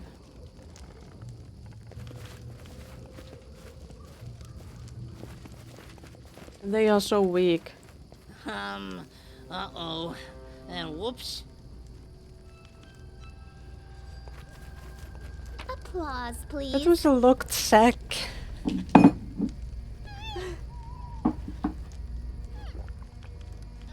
You can't even make a hole in the sack.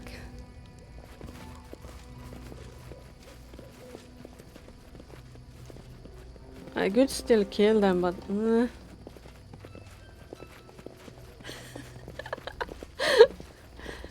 I never lock my sacks. I keep them open for everybody.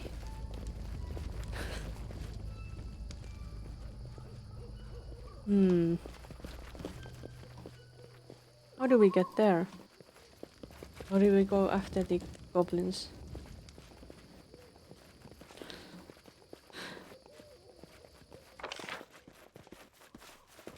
Through there?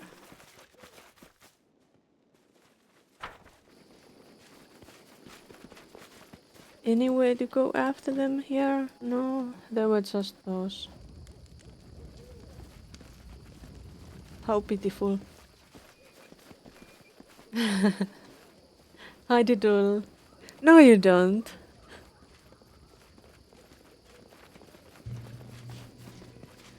Or have you fallen in love with it?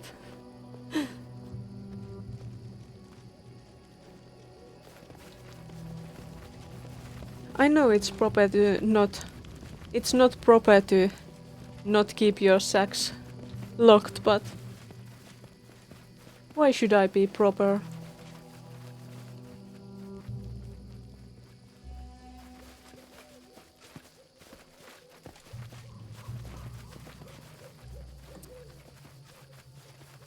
Knock knock comes sneaking after us. I guess we should leave this place. Huh. The goblins really didn't have much. And no good things. We are just going. And we gained a new companion. That is a goblin. But that's traditional.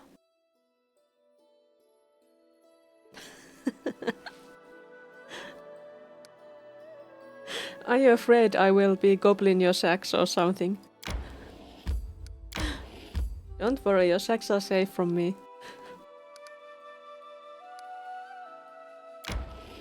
What is this place? Lonely Mill. Oh no, I should have saved. I always should have saved. While passing the windmill, we saw a curious thing. Goblins were squatting in the shadow of the building, doing what goblins do best, stuffing their faces. They had gutted sacks of flour and were spreading the wealth. Some fried pancakes on an open fire. Others threw pieces of dough into a bubbling pot, making some kind of dumplings. Yet others just rolled around in the white powder, showing lumps down their throats. All of them, without exception, were guzzling ale from kegs nearby, spilling it over each other and bellowing songs. When they spotted us, the merry goblins, possibly due to the ale, stood their ground. Instead of fleeing, they started to whistle and wave, inviting us to join the feast. In response, the Baroness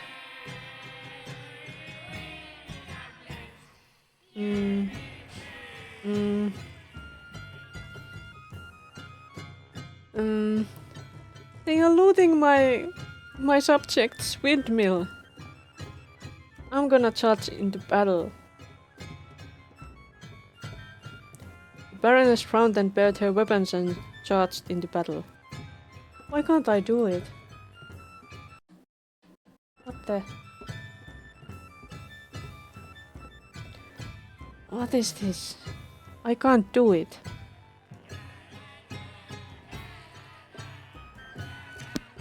I can just spit on the ground, I guess.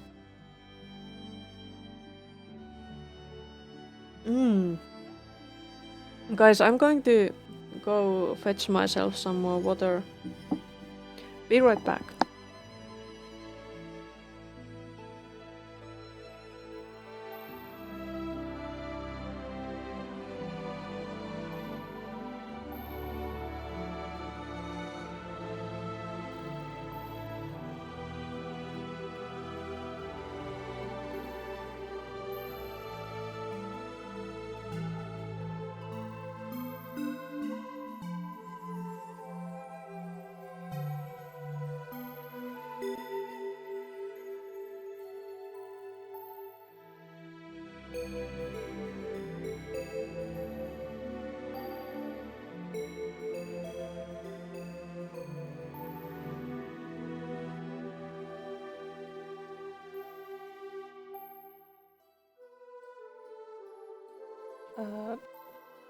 Yep.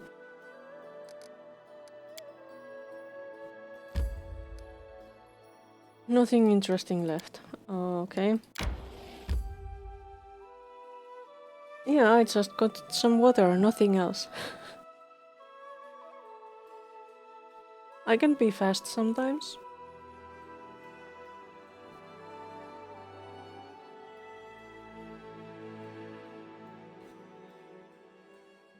Only Baron, no. I wonder where it was that I was supposed to go also, this witch hunting. While the Baroness was busy handling matters of the state, Kerstin became a militia leader and put the makeshift force to good use. The loyal vassal managed to lead a full-scale investigation and find traces of the cult of Lamashtu, goddess of monsters, nightmares and everything else perverted and crooked.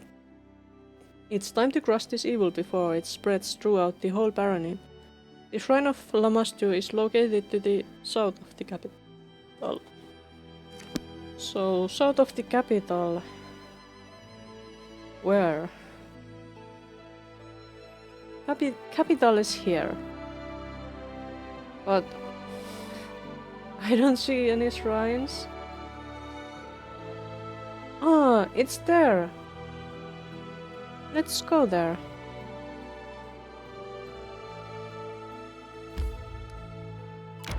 "15 hours. We can make it. With fast horses, even though none of us have any horses.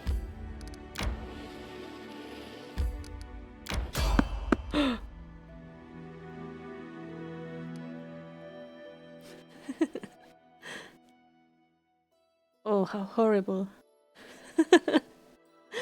This is a nice game.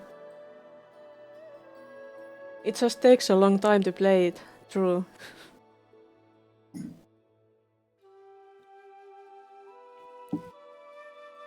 Also, it's on sale a lot of time, so I bet you can't have... You don't have to pay too much of it. Yeah. Let's go see those peaceful travelers.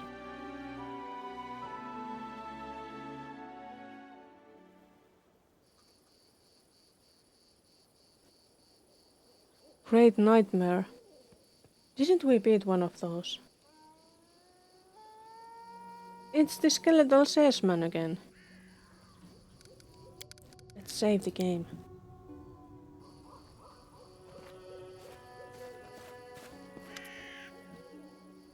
Show me your wares. Do they have anything I want? End of slow. Shock Falcata. It costs so much, I don't have that much money. I'm gonna sell that one. Then I would have enough money for this one. So I could have at least one Falcata for him.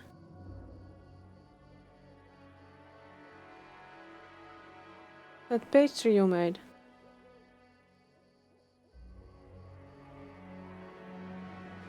Was it the Karelian pie?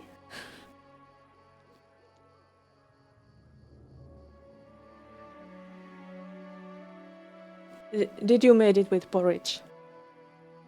Because some people made it with smashed potatoes and that's not as good. I like it more with porridge.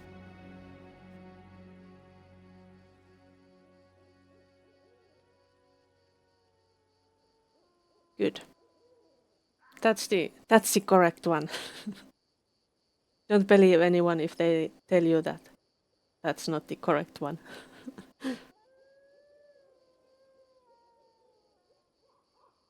Oh gosh.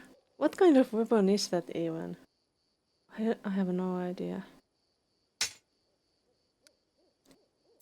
Deal. Now I can give my new minion a new weapon. Where is he? There. No. It wasn't Falcata, it was Kukri. Why did I think it was Falcata? That was some brain fart.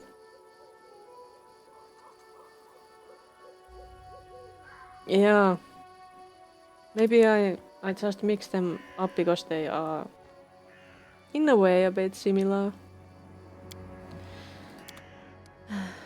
Now I have to sell that off because nobody uses that. I just lost a lot of money. It was my own fault.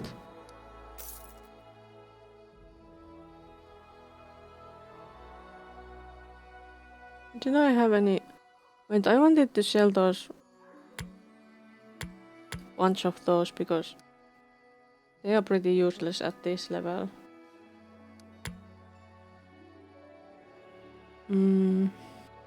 Event of flesh, good for prayer. Searing light, crushing despair, burning hands. I'll sell that one.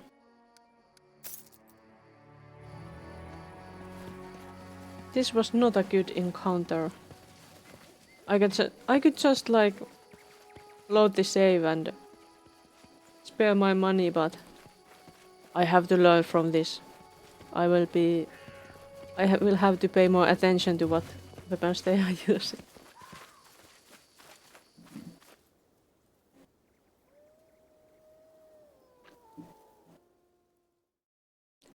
Kukri.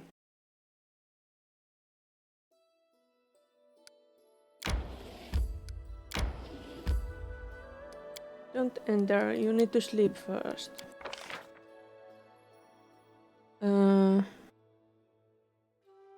Knock knock could set traps. He would be also really good at camouflage. Which one is better, Ekun or...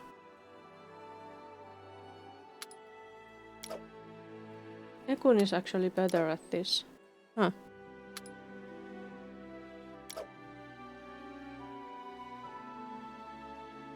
Okay.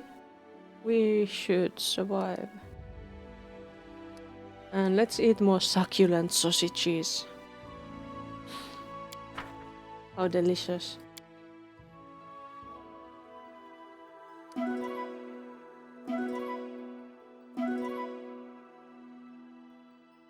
They didn't speak. I'm disappointed. I would have wanted them to speak.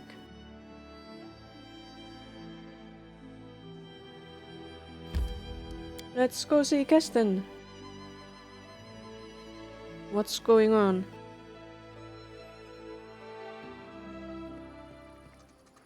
What breakfast you have? I myself have been having muesli recently. It's Kesten. Seeing you, Kesten nods. Under his coat you notice a suit of armor. A sword hangs at his belt. The god is ready to fight.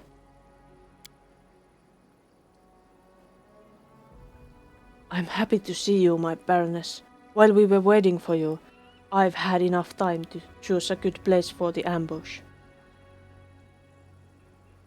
Something local? What kind of local dishes you have? Local breakfast dishes.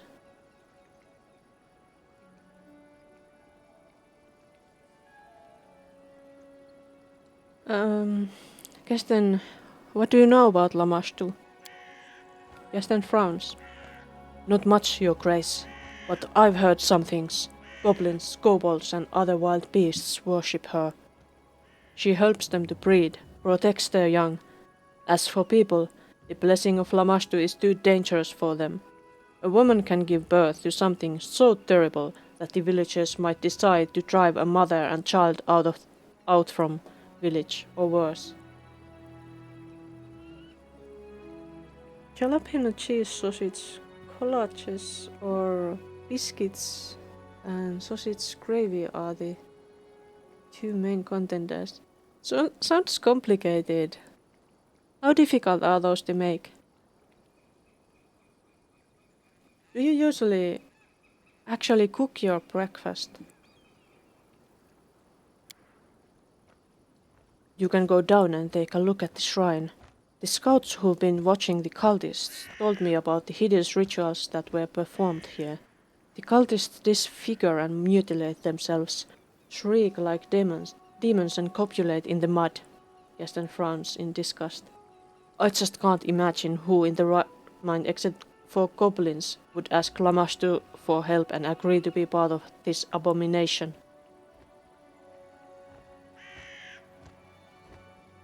Ah, so just warming up something and a bit like that. I guess it's pretty common for here for people to make porridge in the morning. If they make anything. That's probably porridge. Just porridge. I don't like porridge by itself. But in the Karelian pies it's good.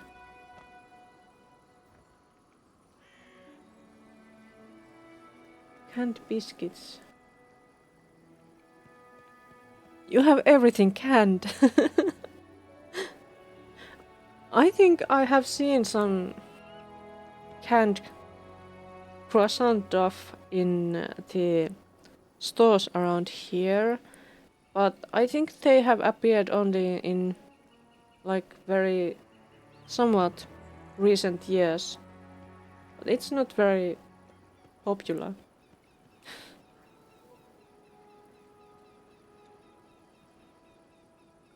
But those Lamashtu cultists, they sound really disgusting.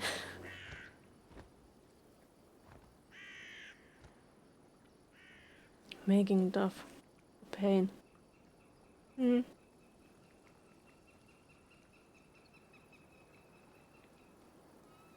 I received your letter, Kesten, and came as soon as I could. Thank you, Your Grace. I've decided you'd like to see this place with your own eyes. Lamashtu's shrine is on the other side of the hill. I suggest we set ambush right here. The visibility is good, so we can watch the cultists unnoticed and choose the right moment to strike. If you wish, you can examine the location. Knock Knock stomps around angrily.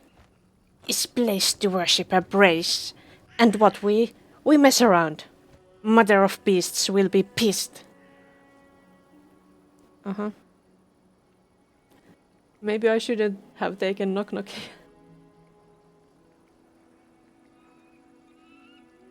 Breakfast tacos. Is that really minimum work? Don't you have to make like cut vegetables and such for that? Or do you have canned salad? I don't... Canned salad? I hope you don't have canned salad.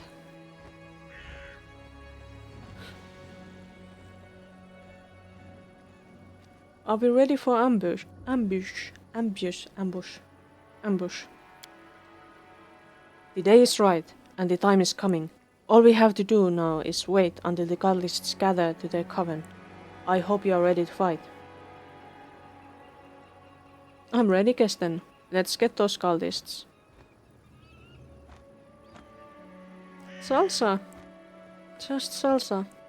I usually have salad in the tacos, if I have them.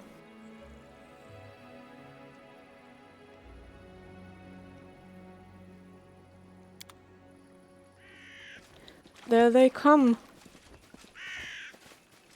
To copulate in the mud, or what did he say they do?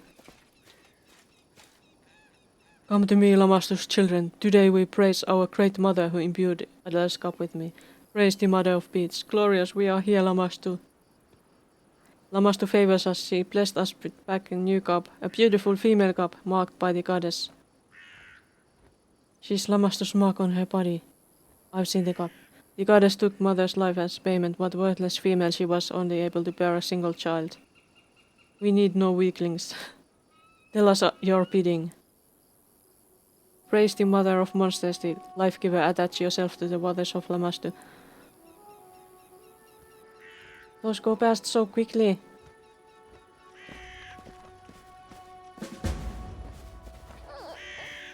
Are we going to just kill them? I guess we are. I wish there was another way.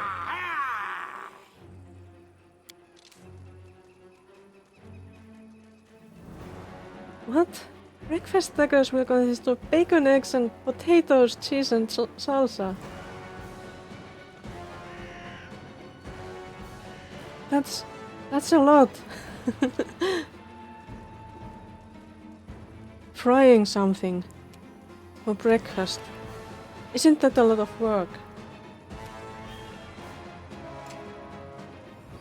Put it in a tortilla and top with salsa and cheese. Lamastus priest. Why is he green?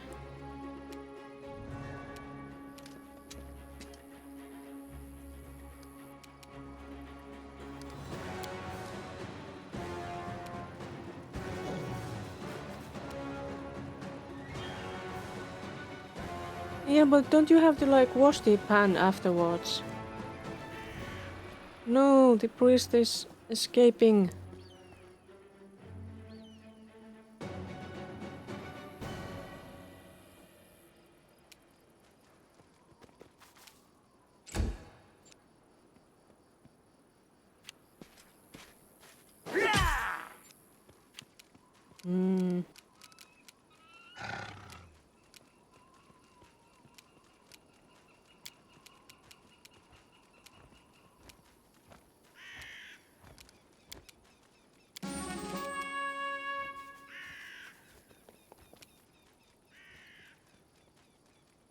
Washing the pan compared to scraping of a baking. Wait, are you saying that you may use a baking sheet on the pan? Really?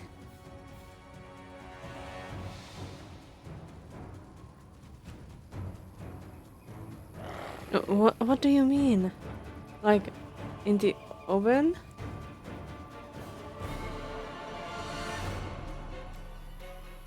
Ah. But scraping off?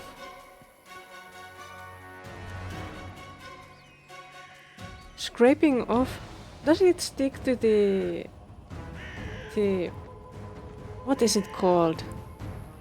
The metal thing. I don't think it does. I don't know.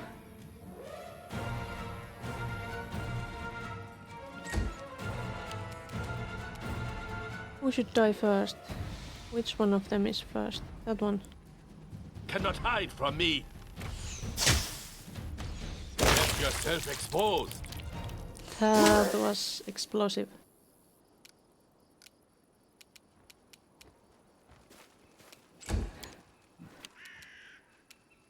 I'm way too lazy to do much cooking at all in the morning. Like, it's a lot of work for me even to have like milk and cereal.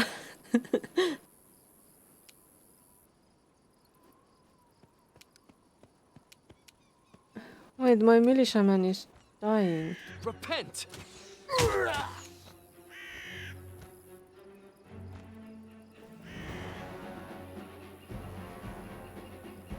Okay. So...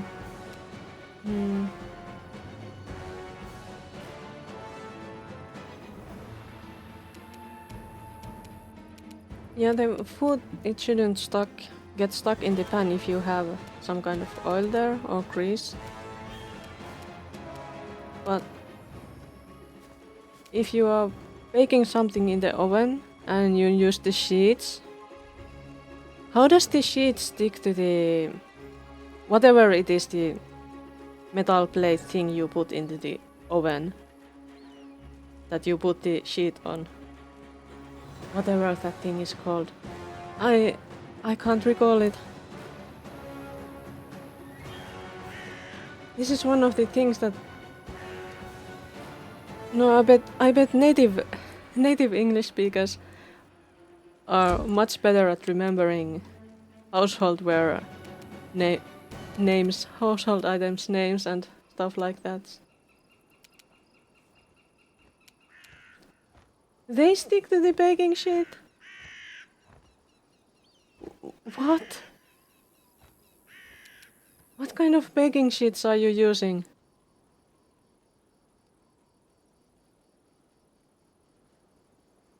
Grits? What's that?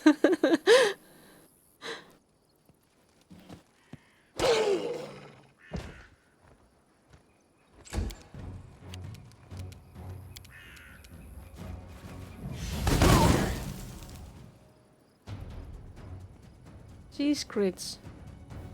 What's that? What's grits?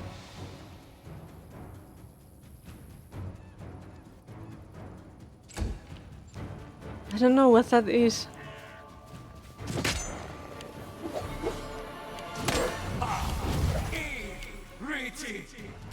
Bring it!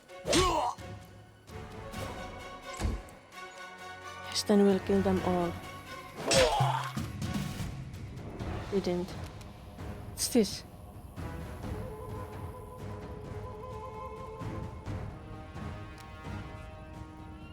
Preparing ritual. Knock Knock used to lighting enemies on fire first.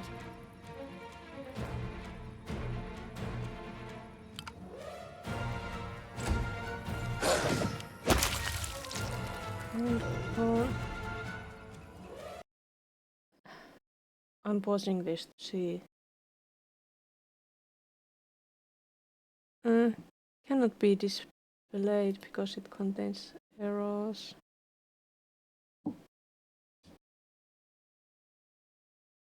I can't see it.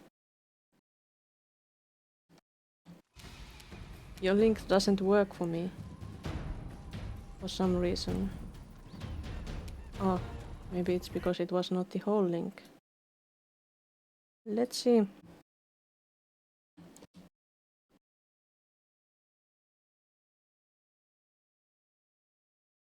Interesting.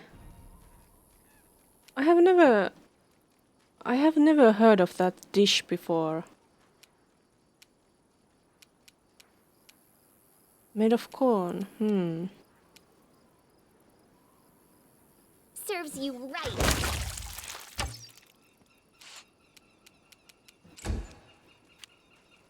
know where to run. Crane. Escaped. We need to catch him. Yeah, that would be good. Hominy? No. What's hominy? Something like corn or crane?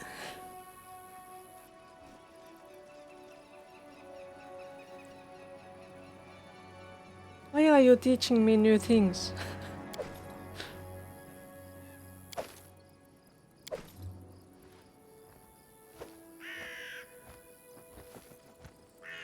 What's that?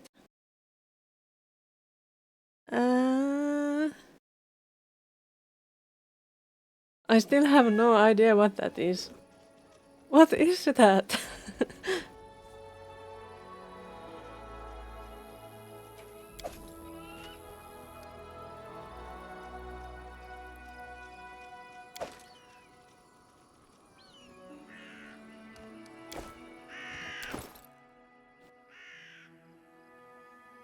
Corn crusted with rice. Like, is that a plant? A real plant? Where does it grow?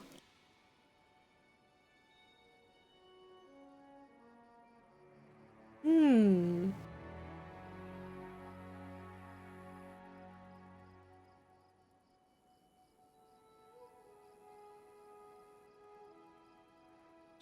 Seems. That's the one.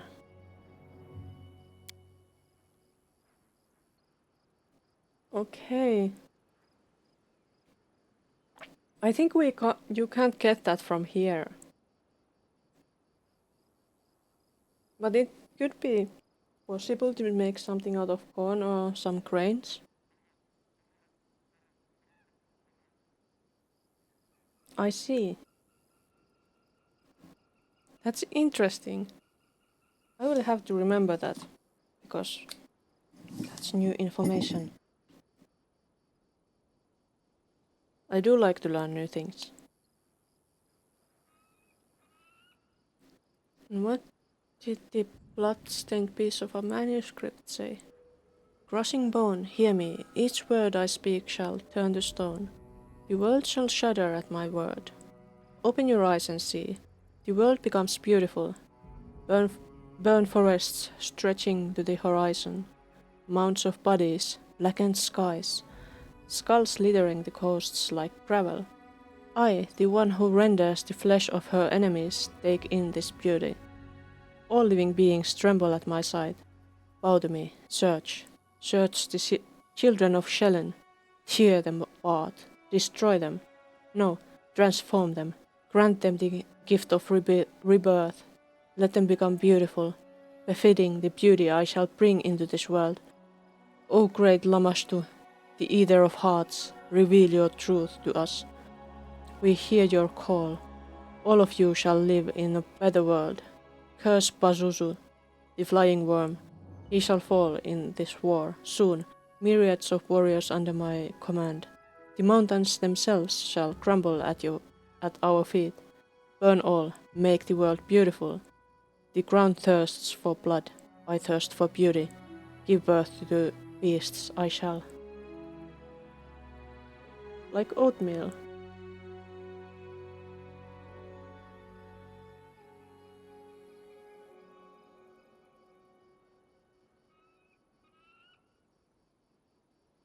To flavor it, spice it.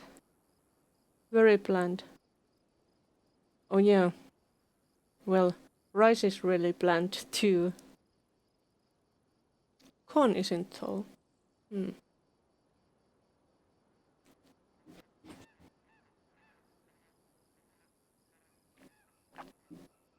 Maybe I will get the chance to try it someday. Maybe.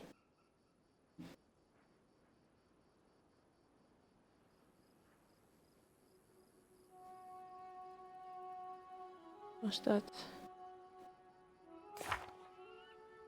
There I'm going into lawful good. Oh, Straight to lawful good. I don't want to. I want to go there. That's the wrong direction. Ah. It's might. Oh. That's disappointing.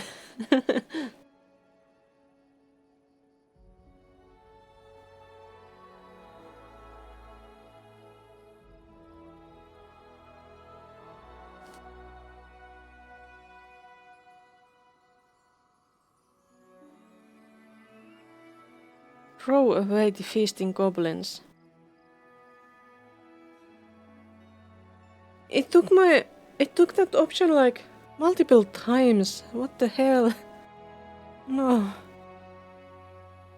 This game is a little bit bugged.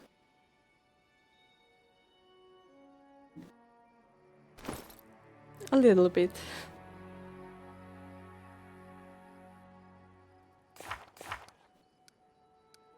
Catch the fleeing priest.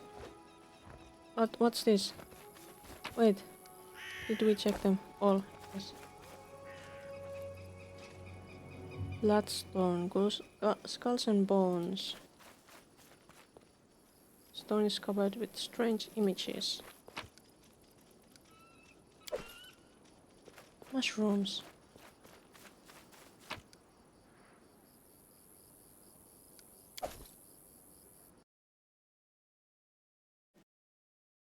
Yellow because of the butter and cheese, not like... So, what if you put some saffron or something like that in it?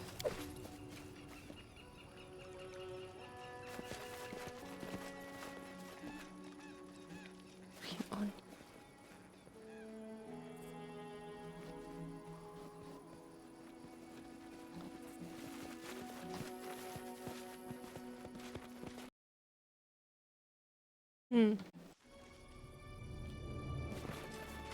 That looks like it could be nice, especially if you put a lot of butter in it. Everything is better with some butter and salt.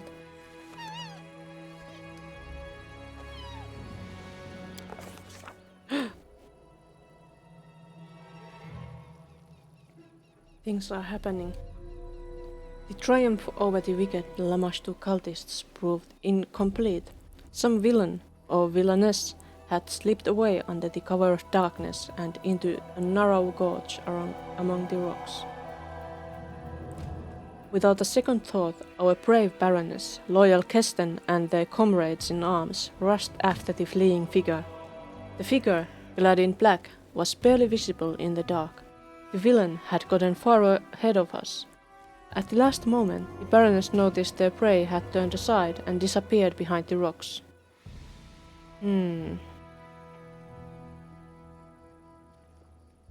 That would have a lot of pluses.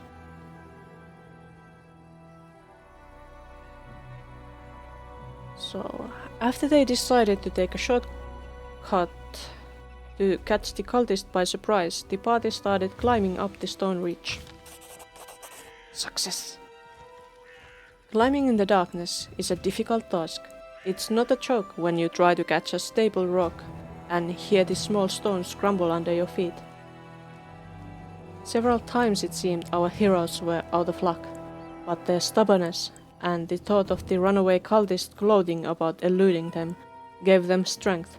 Moments later, we were at the top.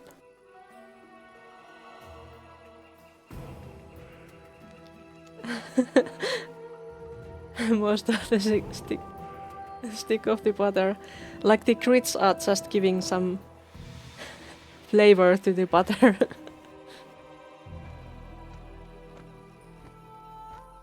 Oh.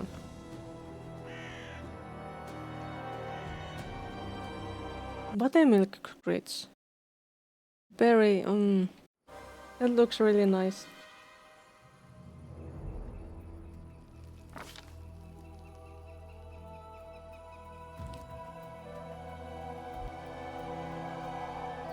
Spiced shrimp and grits.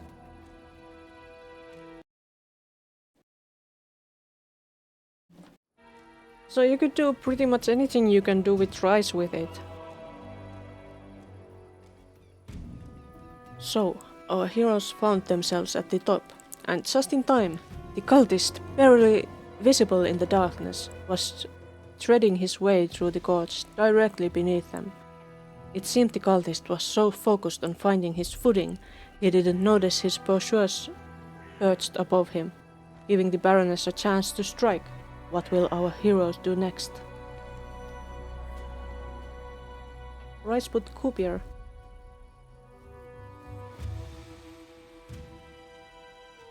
Interesting.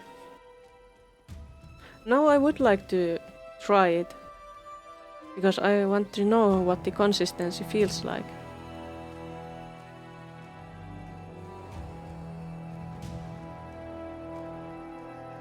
Do I have strength? Is that really my only option for strength?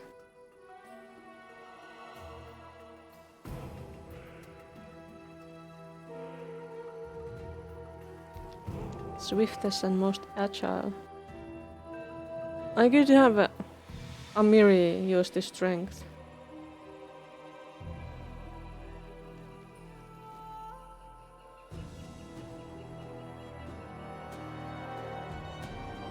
I'll send, who is the most dexterous? Knock knock. Go knock knock. Wait, but his perception is not so good. What about Lindsay?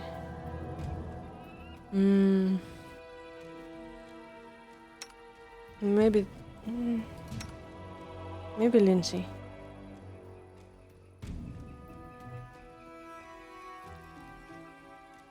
My main character is a sorcerer.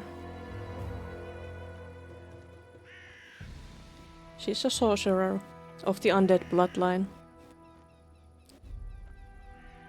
So she's not very physical. But she has some dexterity. I'll send knock knock. Ah, knock knock succeeded. Zombie, she will become more dead as she advances in her class. Knock knock appeared from the darkness like a spirit. The runaway clearly hadn't been expecting that.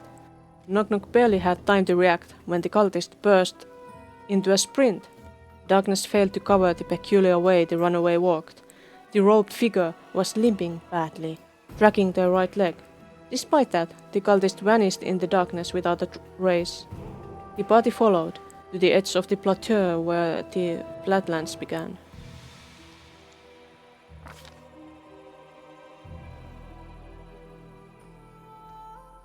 Cheesy grits or spicy grits? If it's breakfast, wouldn't cheesy be better?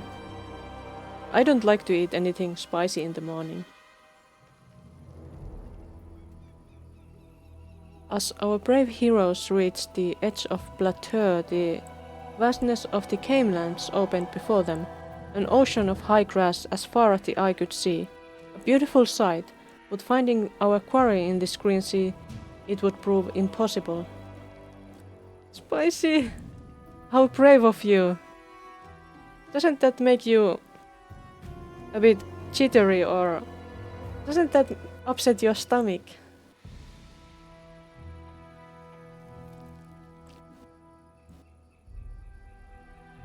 With our heads down and hopes lost, we descended to where a small streamlet flowed amongst the stones. And then, there before us, good fortune! In his haste, our villain had run through the high grass, leaving a trail for all to see. The party immediately set off, driven by a single desire to capture the criminal who dared to escape the punishment of the Baroness and had led us on this unwelcome chase. We moved as swiftly as we could, but even the ground seemed to fight us. Rock gave way to mud which grew deeper as we marched on and seemed to grab at our boots. Even the wind began to rise, lashing at our cloaks, and a foul scent filled the air. Sure signs we were heading towards the Null Marches. Soaking wet and exhausted, our heroes came upon a cabin at the edge of a swamp. According to Kesten, it was a hunter's lodge owned by Dumra, a hunter who lived there alone and was known for her great temper and little patience. It also looked as if it might be a place where the cultists would seek shelter. It was unlikely the runaway would brave the depths of Knoll marshes in the middle of the night, so the Baroness pushed open the door and stepped inside, letting a touch of the cool night air in.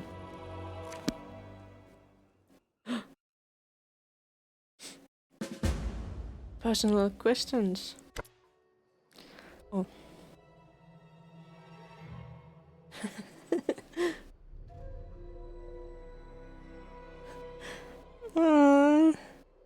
But you can just not answer if you don't want to.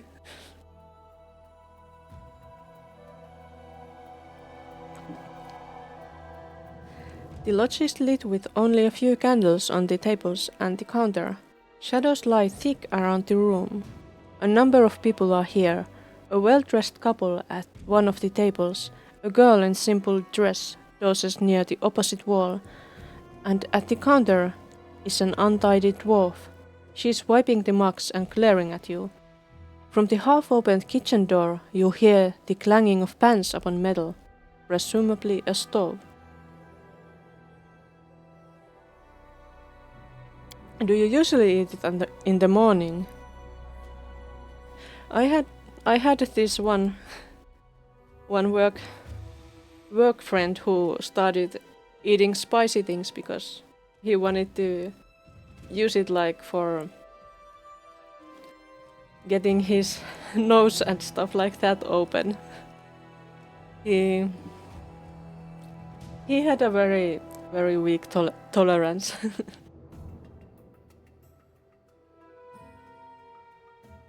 Also, you are actually doing that too. That's what my work friend did. Eating spicy food when you're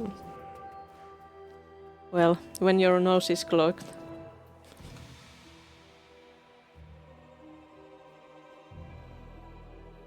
Kesten looks around with a heavy gaze. Things have gone from bad to worse. We must find the cultists before they flee, and we have no idea what they look like. The people in the lodge look surprised and concerned. Each seems to recognize you and ask themselves, what is the ruler of these lands doing here at such a late hour, flanked by armed guards?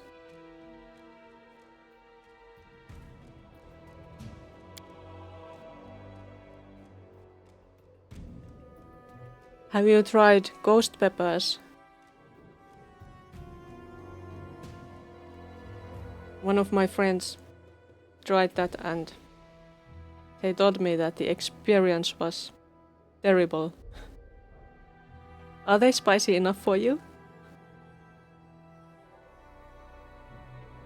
Not that bad. I suppose your tolerance must be pretty high.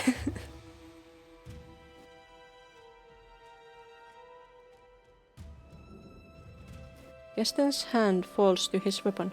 Your Grace, I'm ready to make an arrest, but if you wish to investigate further before making a decision, I'll make sure no one leaves the lodge until you give the order.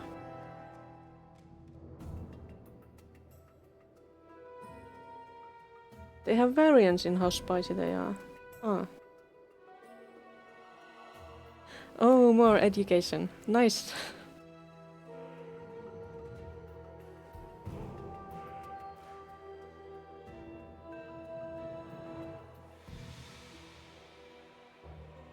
Two types of people? What are they?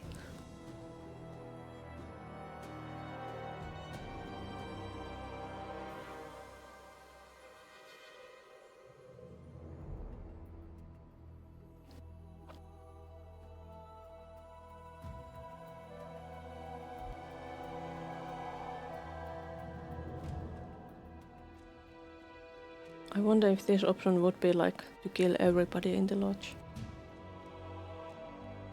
She got the spiciness as the most important factor. And what's the other type?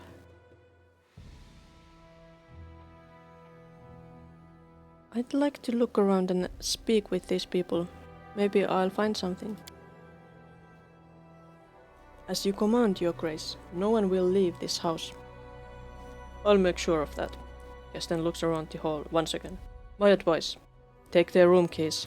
Their personal belongings speak their owner's intent, often more than their masters would like.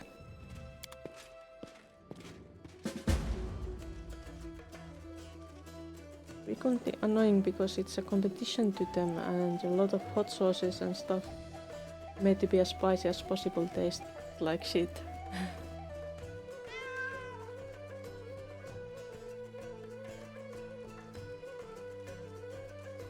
Rough.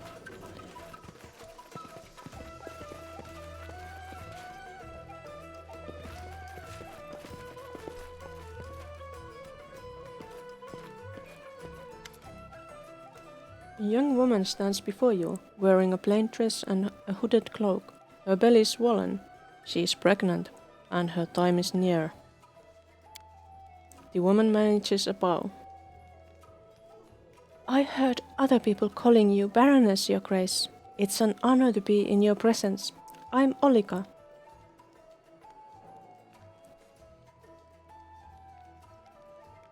I need a key to your room. Olika hesitates, then takes a key out of her cloak and hands it to you without a word. The other type, spiciness, is good with a lot of dishes like tacos and can be fun, but you shouldn't sacrifice flavor and such for it. That's the better attitude, obviously.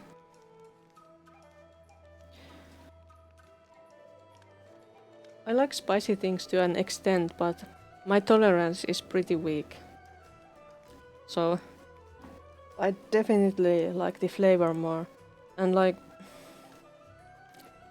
I don't actually like bell peppers at all. They are just too... If you have some bell pepper, you will taste it for the rest of the day and it's awful. But if it's like some sort of chili, it's not as bad. Yeah, they are not, but they are really related to chilies and hot stuff.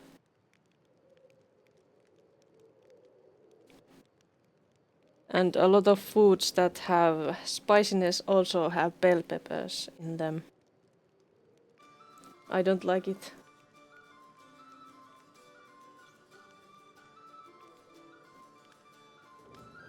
So, Olika, what are you doing here? I'm taking what the rest I can after a long day on the road, Your Grace. I'm a widow. Olika stops short. I barely had 2 seasons to mourn my husband, and he left me with a child. And in difficult times like these. You make a lot of things with bell peppers? If you do, then definitely. I also... I have issues with a lot of foods. Like, I can't eat mushrooms. It's some kind of mental thing. Mushrooms are like, no mushrooms. Then, cucumbers. I don't like the taste of cucumbers. It's, Like bell peppers.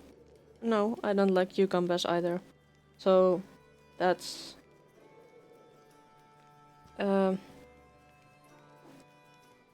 those are like nightshade plants.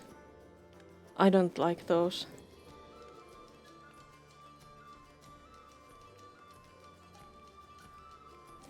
Yeah, that's probably true too. I know some people who pick their mushrooms and are probably really good at preparing them. The idea of mushrooms, that's just something that I can't handle it. If I know some food has mushrooms on it, it's pretty impossible for me to force myself to eat it.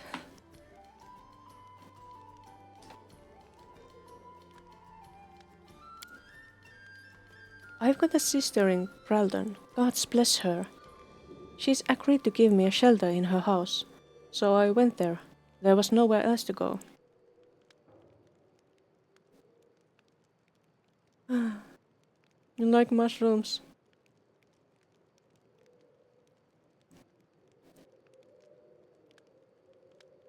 And apparently you also like bell peppers. So lucky.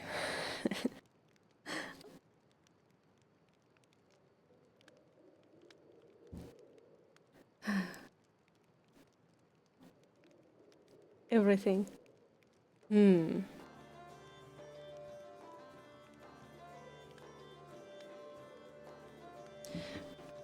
But I have a lot of things that I don't like. Oh, I don't like beer either. I don't drink long drinks either. I'm bad at drinking. I don't drink almost at all. But I can drink some wine if it's with food. Rotten grain. Yeah, it does. And also if when you add the... Damn it, what's the plant you put in there? The plant is not good. Rum. Well, rum is fine. It's just way too strong for me because I don't drink much alcohol.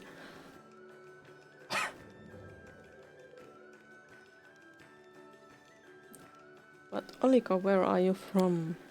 From Galt, your grace. I'm from a tiny village near the tract. Guess no one here ever heard about this place. You recall the location of Galt and Graldon. As far as you know, stolen lands lay aside from the places Olika had named. You too almost never.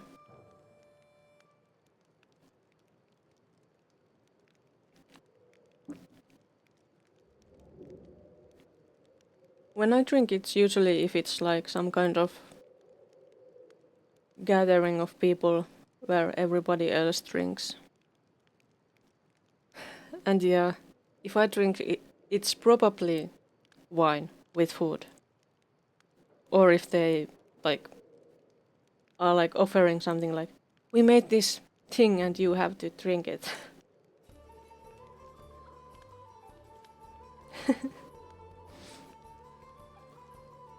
But it's something. And I absolutely understand why you hate it. Bell pepper egg. That doesn't sound good.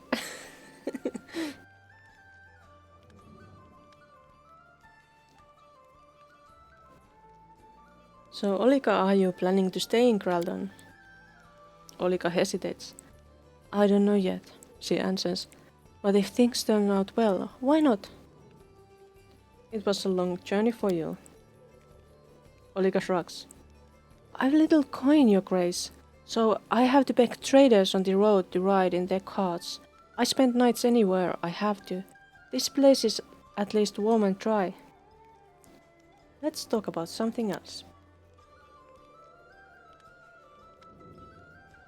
Cut out the bell pepper ring, pour the egg into it, season and cook it. And that sounds visually appealing. But bell pepper, why? Why bell peppers? It can't be yummy if it's bell peppers.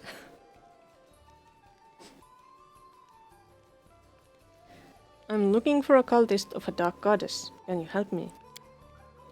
Olika pales. Cultists? That's horrible. But how can I help you? Have you seen anything suspicious tonight? Olika shakes her head slowly. No, I don't think so. bad bell peppers.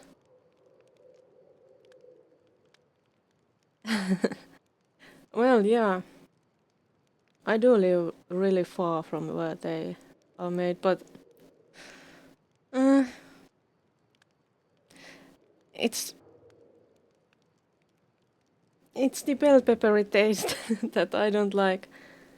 Like I'm sure, like the fresh produce from more from the areas that are specialized in it tastes much better than the less fresh, but there's the taste of bell peppers I don't like.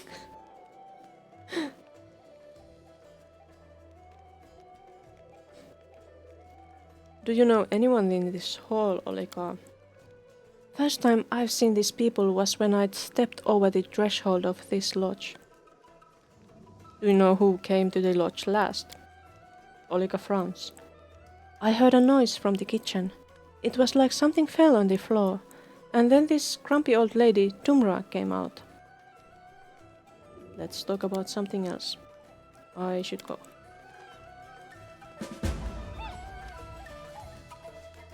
You're moving here secretly. But there's no bell peppers here. Except the ones that people grow at their own homes. Oh no, no!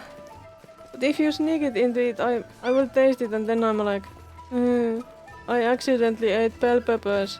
Because I will taste it the whole day afterwards. It's horrible. How could you do that to me?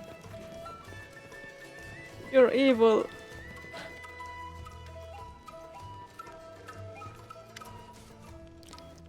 Dumra looks at you without a word. I'm looking for someone. Can you help me? Dumra gives you a sullen glance. It seems she's not too happy to talk with you, but she doesn't dare refuse it openly. Do you know who your guests are? Why should I? Dumra tilts her head, her eyes appraising you. I'm not the weird ward. They come, they pay for a bed, they keep quiet. Why would I care who they are?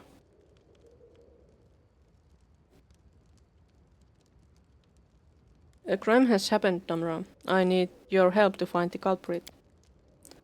So what did this culprit do wrong? Dumra's voice becomes thick, corners of her mouth curve down. Shot a deer in someone's lands, and now the criminal has to run away as if she was an animal herself. Whatever it is, leave me out of it. For my own good.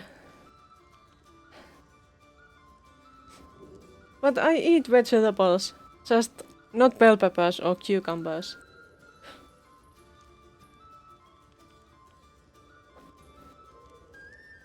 A cultist of Lamashtu is hiding in your lodge. I have to find them. Rumor stares at you for a moment. Then utters a hoarse chuckle. One of Lamashtu's own? That's quite a story of spun, your grace. Next you'll tell me I'm holding Rovaguk down in the cellar, and what's your proof that I hide cultists?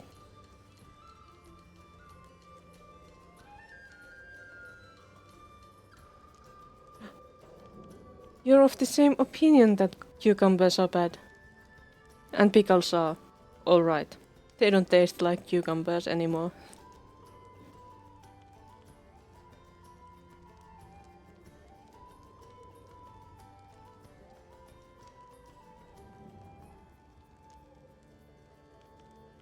Fried pickles.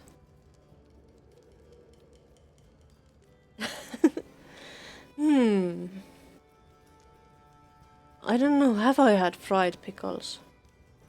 Probably in some food when I've eaten out.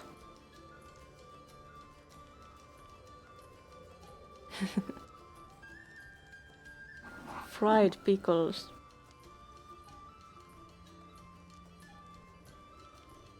They must have like a lot of salt and grease. Grease is wonderful, even in this game.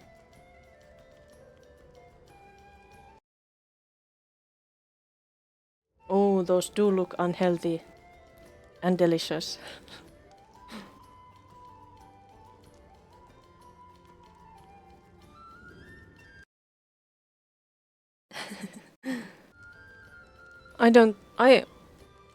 I haven't had those. I would like to though. They don't fry pickles here. I once went to Scotland and they had those fried chocolate bars. I had to try one. It was much less horrible than I thought it would be.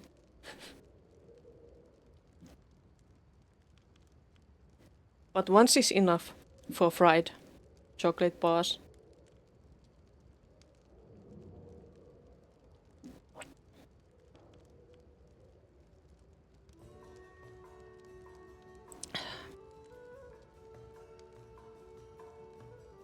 You should try one if you get the chance. Just one. Once is enough.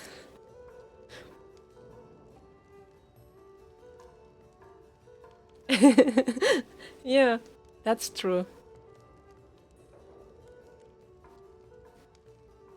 But Dumra, several hours walk from your lodge is a shrine of Lamashtu. Baroness, enough. The dwarf clasps her hands. Here in the Stolen Lands you can't swing a dead cat without hitting some goblin's nest, or cursed ruins, or a shrine of something foul. There are footprints leading to your lodge. So what? Folk come to this lodge every day, both from the flatlands and the swamps. Your lodge is the only house in the neighborhood. And, she lifts her chin, is it a bad thing to provide shelter for those who's lost?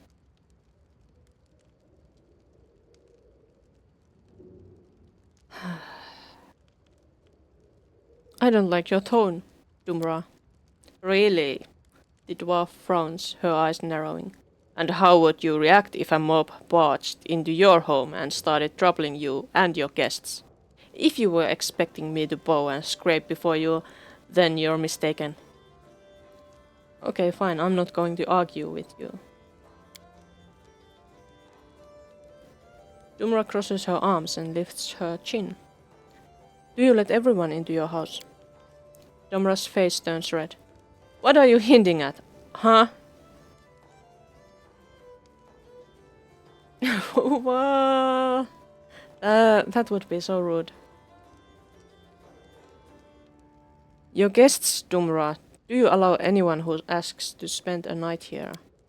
Dumra blinks several times, pondering your words. Of course, everyone. What else am I expected to do? Pick who gets a warm spot near a fireplace and who gets left out in the rain. I let in you and your thugs, though you put a terror in my other guests. Do you remember when they came to your lodge, at least? Dumra closes her eyes, trying to recall. I went to check on my traps. Some people arrived when I was away, so I can't tell you for sure, Your Grace. Let's go back to my other questions. What else haven't I told you? How many people are there in the lodge now except for you? Watch yourself. There are 3 of them, all sitting over there. Dumra nods towards her guests. That one in the kitchen, guessing she's the servant to these 2 noble folk. They look to be carrying all the coin. I'd like to examine your room, Dumra. Dumra's hands tighten to fists, but she keeps them on her hips. She says nothing, merely stares at you defiantly. I know what?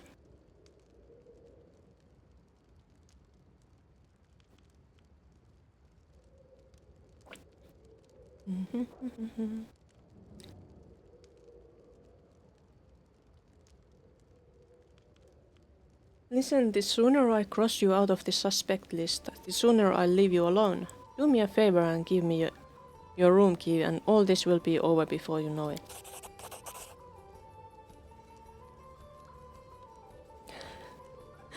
Maybe you do. Maybe you do. It is worth it. And of course you don't have to eat the whole candy bar. You could just eat a bite of it. Just a little taste. It's not like super delicious or anything, but it's interesting. And I ate my whole candy bar.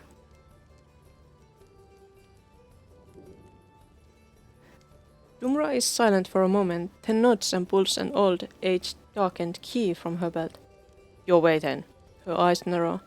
But have a care. No digging through my undergarments, or I'll have your hands on hooks, you hear? Okay, I have to go.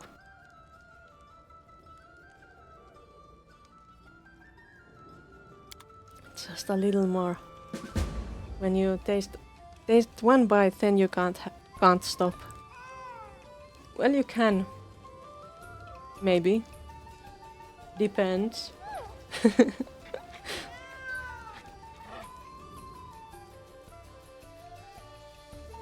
Hey, there's Una Tedrim, Capron Tedrim. Why you can't give me money?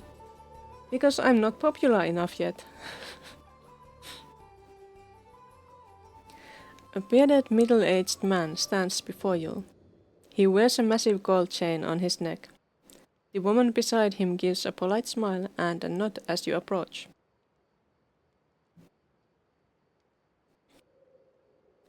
It takes time becoming popular. And more effort. I should do more advertising. Actually, I could try to do it more. Because, well, my job contract is ending this month and I'm using my vacation days and everything for the rest of the month, so I don't have work anymore. I'm free. I will have to use my time for looking for jobs too. But yeah, I will have more time for streaming and stuff like that this month, at least.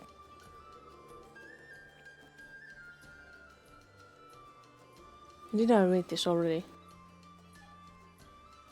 I don't know. Greetings, Baroness. The man's voice is so low as to rumble. Let me introduce myself. Capron Tedrim, from Restow. He nods to the woman beside him. And this is my wife, Una Tedrim. We've come to your lands, to hunt. Yet, I admit, we did not expect to meet you in person. To what do we owe this honor? You recognized me at once. Do I know you? I doubt it. But news about developments within these stolen lands, and your role in them, has traveled far, Lakium. It's a well-known name beyond your borders. Captain gives a polite half bow. The woman in the kitchen, your cook. Capron nods quickly. Yes. We just can't imagine our lives without Sana. Una cows delicately. My constitution demands a unique diet. She studies you closely. A private matter, if you don't mind. Far from Privoy, are you not? You see, Carbon clears his throat. I've heard the wildlife here are excellent sport, so I decided to see for myself. So truth from rumor, you understand? Fortunately, my fair wife was in favor of the trip, so here we are. Do you prefer snares or a bow? A bow. What kind of prey do you hunt? Capron freezes. He swallows. Cougars. I've never seen a cougar here. In the stolen lands. He swallows again, as if fighting to take a breath. Magnificent predators. Worthy prey. For a worthy hunter. He gives an awkward smile. Well, I hope you enjoy your hunting. Let's change the topic.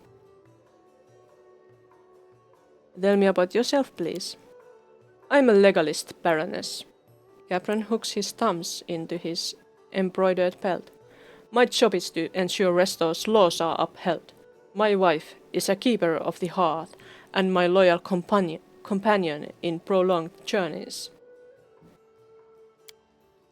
Una nods without a word, her gaze fixed on you.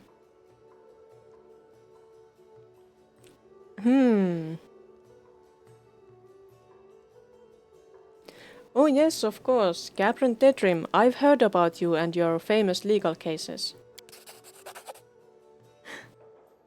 Captain Tetrim freezes as if someone put a knife to his throat. Is that so? He tries to smile, but his eyes are fearful. I doubt, Baroness, that anything you heard concerned me. My family name is a common one. I've so many relatives. I know not a quarter of them. He clears his throat.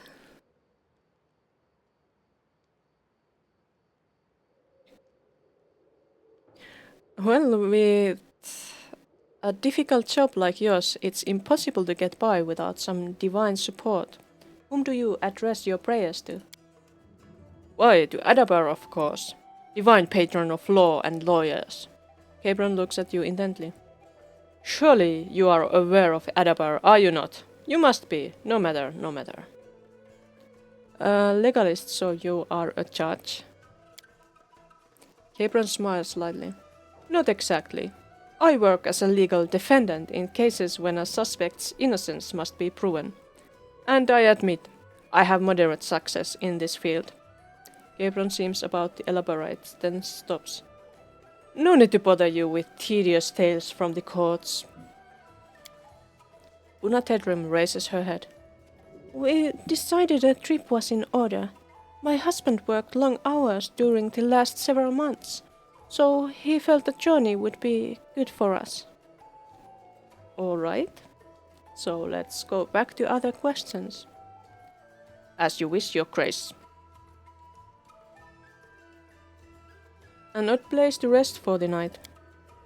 Why, Baroness? Una gives a false smile. We adore this charming dwelling. She glances around the dim hall. Her smile remains, but you notice she raises an eyebrow at her surroundings, as if in judgment. I need a key to your room. Despite Una's cool expression, you notice a bed of sweat running down her temple. As she spots your glance, her lips tighten.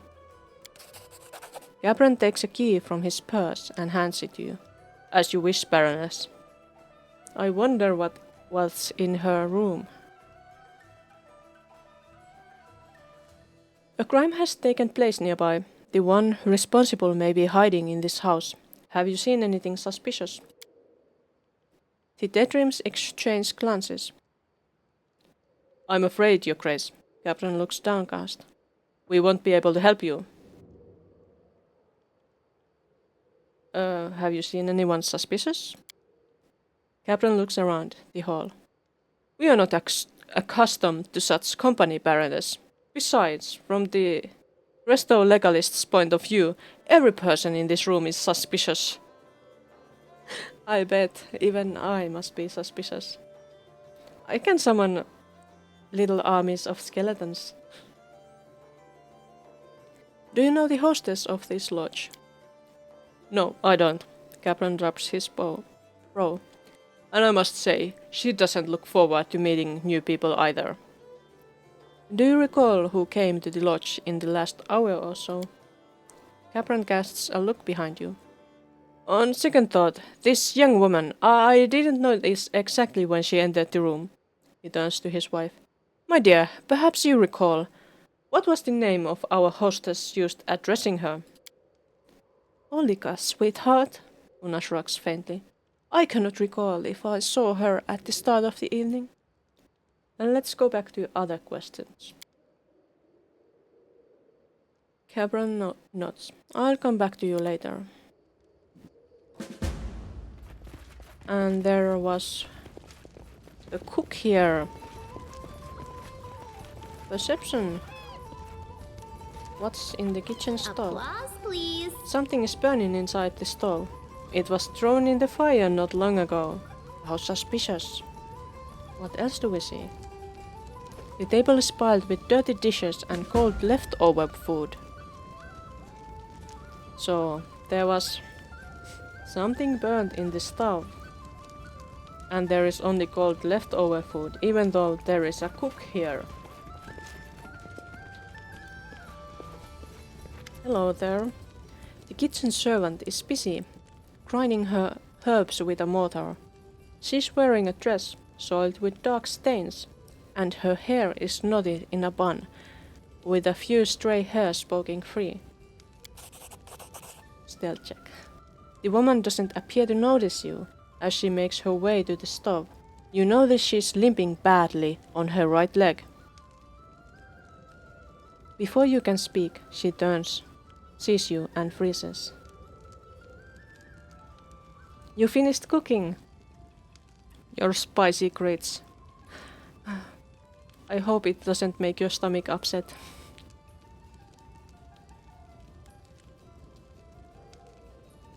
So...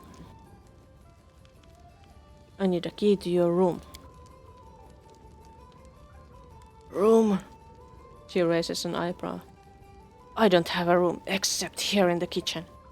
Bed's a bench, still warm enough, though. Who are you? Name's Xana. I cook for the Deadrim's nobles from Resto. She wipes her hands with her apron. What will it be? Mom, no, don't call me Mom. What can you tell me about your masters? Xana frowns. No quicker road to trouble. Talking about masters, that is. She glances at your clothes and sighs.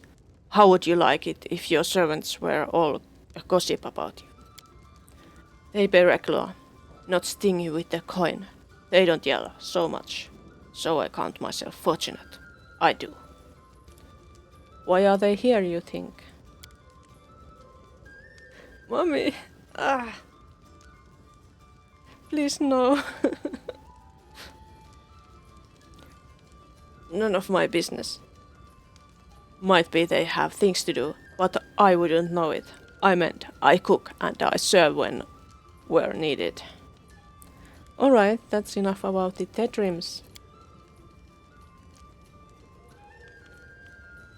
What are you cooking, Xana? She throws a glance at the stove. That is for tomorrow. She hesitates. Tomorrow's midday meal. It is. Let's speak. You take the lid off the pan. Some brew boils inside.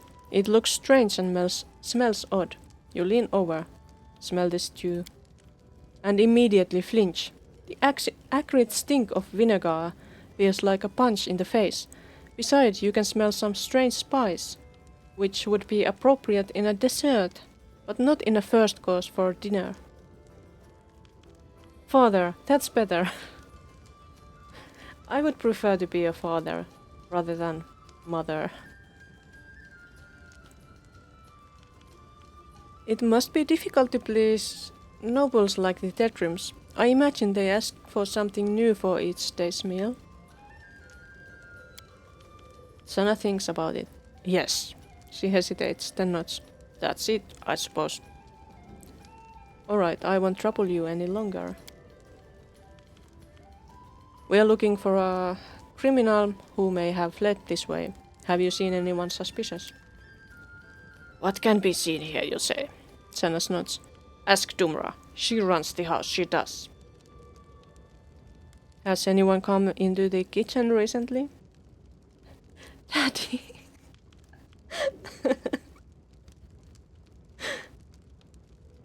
You... Nobody has called me Daddy before. Would I have to show my daddiness? No, I can't do it.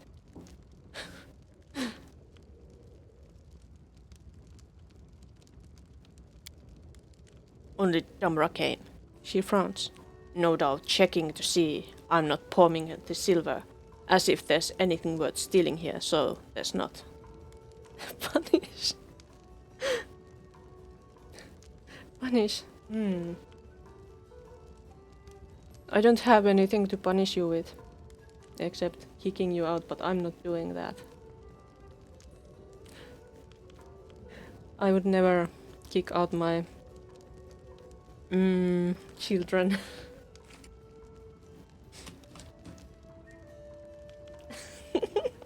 What? You told me you were locking your sacks.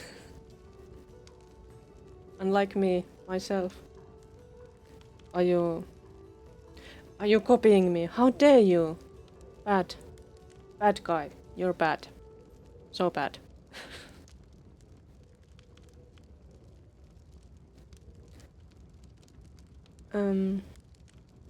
The hostess of the lodge doesn't mind you cooking at her kitchen. As if she came here often herself. She throws up her hands. Field piled in the corners. The floor sandal deep in dirt. Had to work my fingers to the bone to clean the kitchen before I could start a proper meal in this. She curls her lip. This cowshed. Oh no, I'm a bad influence. That's all I need. I have to go. Is there anything else in this kitchen area? There is a back door. Anything else? The back door was used recently. But we can't go through the back door. Something has been suspiciously thrown into the fire. And Sana doesn't have anything. Any rooms or anything. Bottles with faded things. Militiaman. My good militiaman. No, let's check their rooms. They might have something in there. Except maybe Sana if she can't be in her room. Which room is this? There is a nice bed. Maybe this is the room of the nobles. Feed you! But you are probably much better at cooking yourself than I am. I'm not good at that. I'm not good at feeding people. Applause, please. You only eat bell peppers. Oh well. I can wash them. I can wash them. I know how to do that. But then you can only eat bell peppers. Not even any spices with them. No cheese, nothing. Just bell peppers. What is in here? Did it without breaking it.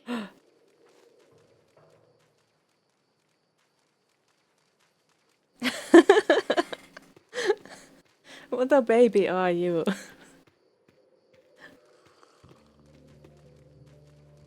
Okay, maybe you can have a little piece of cheese with the bell peppers. Should I steal their stuff? I should, maybe. Or maybe I shouldn't. It would be like taking taxes for myself. Nah, I'll just leave it. That bloke didn't look that great. And the money wasn't that much. I have to be lawful.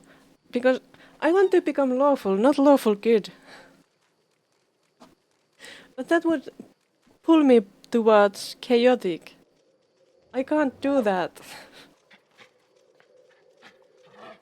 She eats a crumble. The blanket is thrown aside. It seems someone was sleeping in this bed not long ago.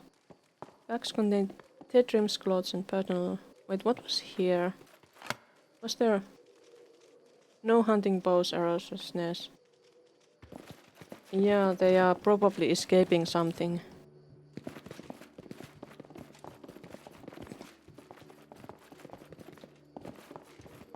Legal lien. Yeah, I should blackmail them. I know they have done something I stupid. did it. I did.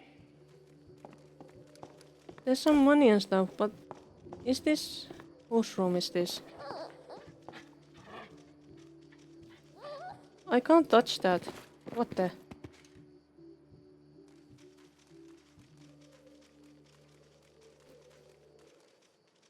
Depth. That would be...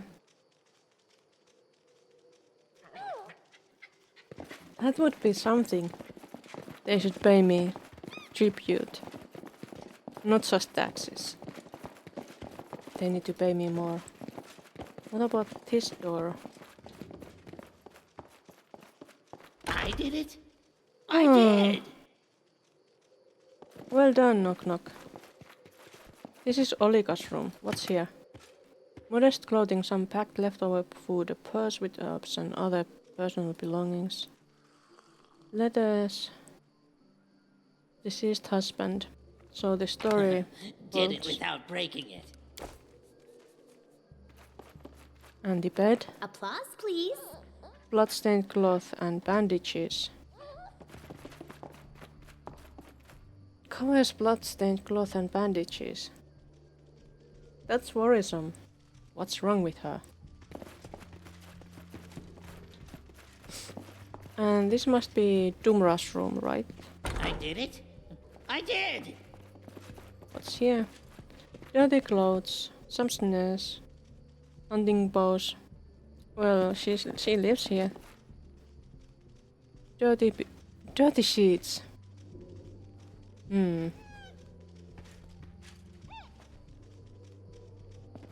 Typical stuff.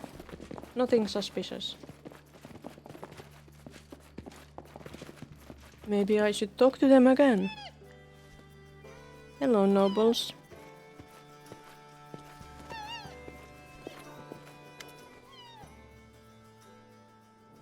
Your Grace, I've been to your room. I found no hunting weapons there. Dumra is a dirty, dirty woman. That's why they are dirty.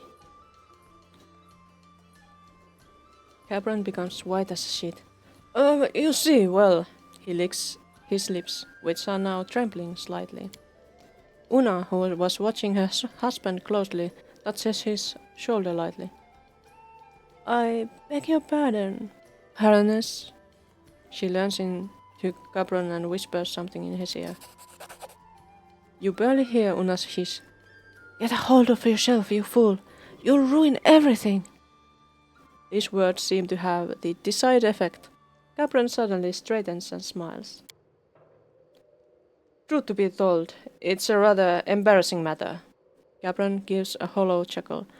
I proved a much worse hunter than I thought. Just imagine, I managed to snap not one, not two, but 3 bowstrings in a day. Infuriated, I broke my bow across my knee. It shames me to even speak of it. Yeah, right.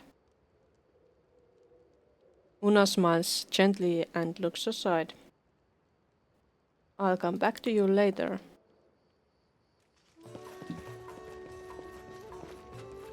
Did I have anything more to say to Dumra? No. I can't even give back the receipts. The keys.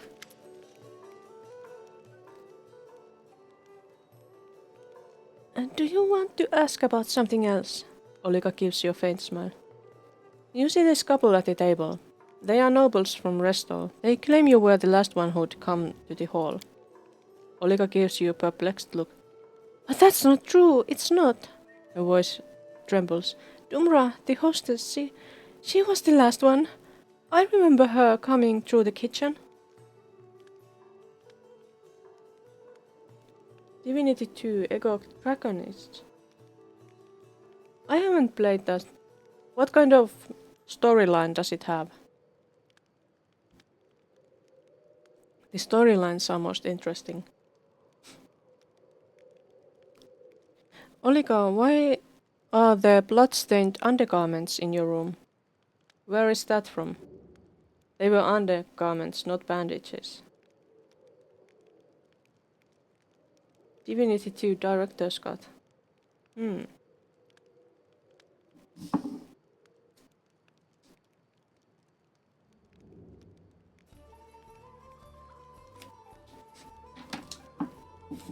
and a complicated storyline.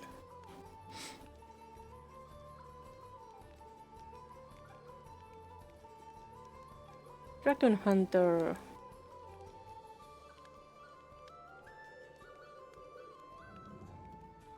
Olika, why are there blood-stained undergarments in your room? Where is that from? Olika takes a step back, her eyes wide with fear. I'll explain. The woman lowers her head and rests her hands against her belly. I'm expecting a baby, but because of the journey, or all the worries, something must have gone wrong. It hurts. Olika closes her eyes tightly. And I bleed. Dragon gives you the dragon blood and asks you to stop an evil wizard, who is basically the reason everyone thought dragons were evil.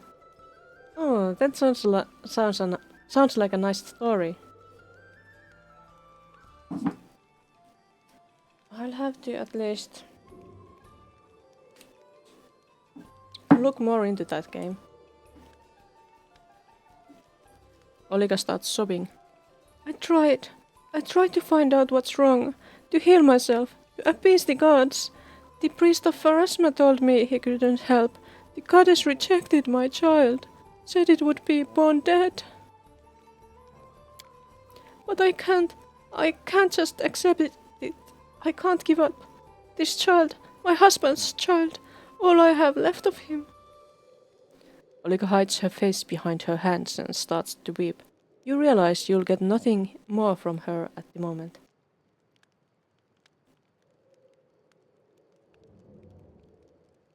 You can turn into a dragon in that game?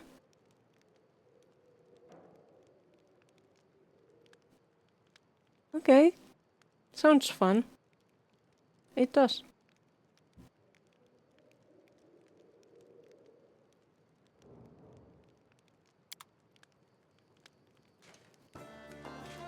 Necromancy creature summon. Necromancy! I like it. I like necromancy.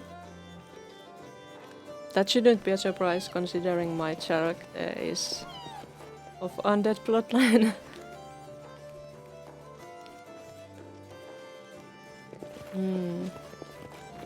I think I believe Olika is pregnant and bleeding because of that. Oh. How old is that game? It doesn't sound new.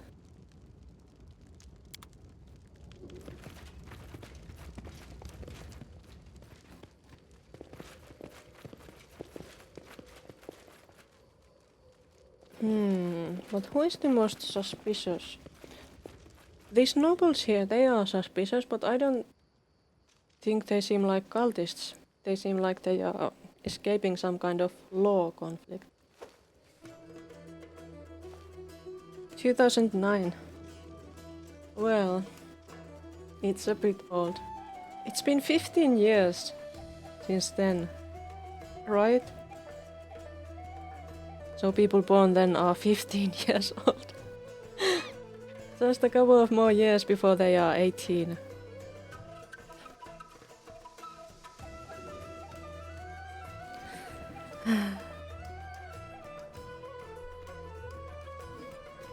But at least the games coming out at that time weren't like complete potato anymore.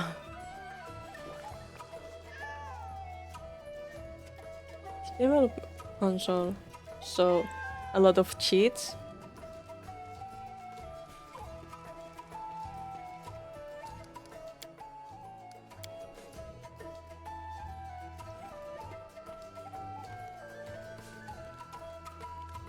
I've seen camera here and she's just unlikable.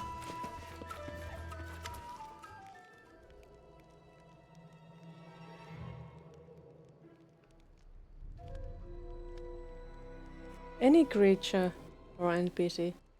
Oh. Have you ever played Lego games? They have that feature baked in the game. That just reminded me.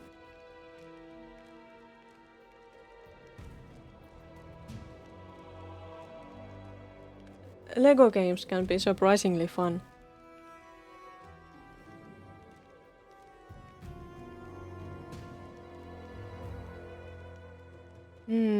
Guess then there is someone who seemed especially suspicious to me.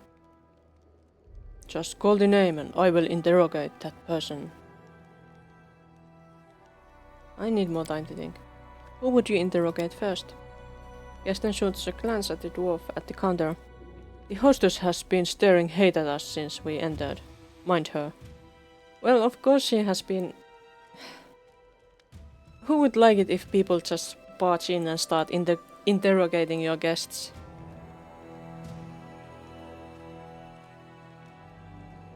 Okay, so... Go... interrogate Chana. Gaston raises his brow. You think so? He thinks for a moment, then nods.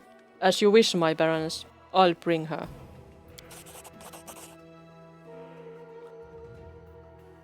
I think, Chana, you know why I brought you here. The kitchen servant casts a wary look at Gaston, then you. I would. How? You jest, my lord. She gives a half smile, as if uncertain. How could I know what you are thinking? Gaston shakes his head. Enough! We know who you are. Lamashtu won't help you. Chana is silent for a moment, then straightens like a serpent, her eyes cold with contempt. Is that so? Her accent has vanished. The demeanor of a peasant shed like a cloak. Then you know little of our faith, indeed. The Great Mother is with me. Chana's voice is ice. Prepare yourself for her.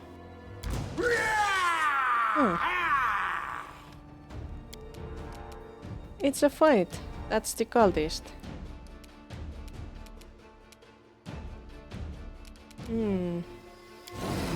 Go beat her up.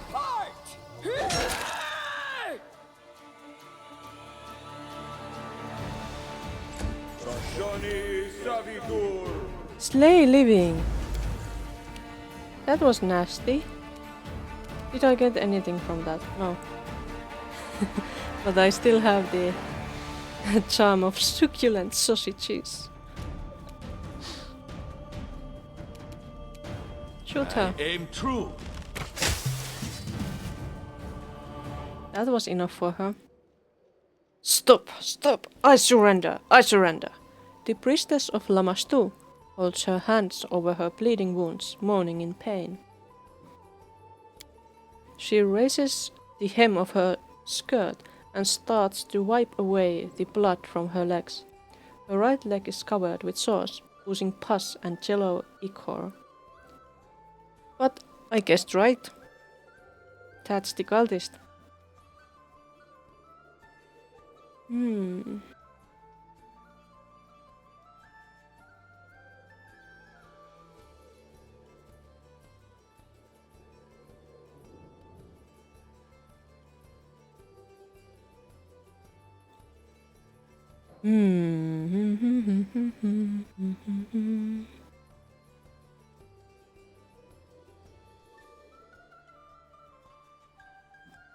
Tell me about the cult of Lamashtu. We are numerous and we are strong.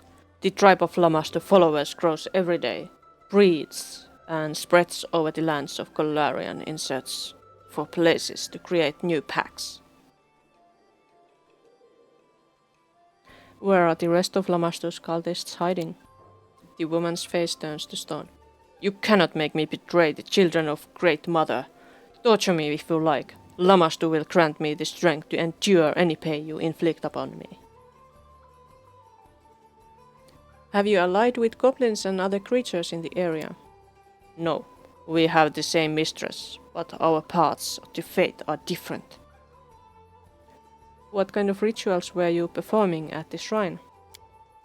We prayed to Lamashtu. We asked for new offsprings in the pack.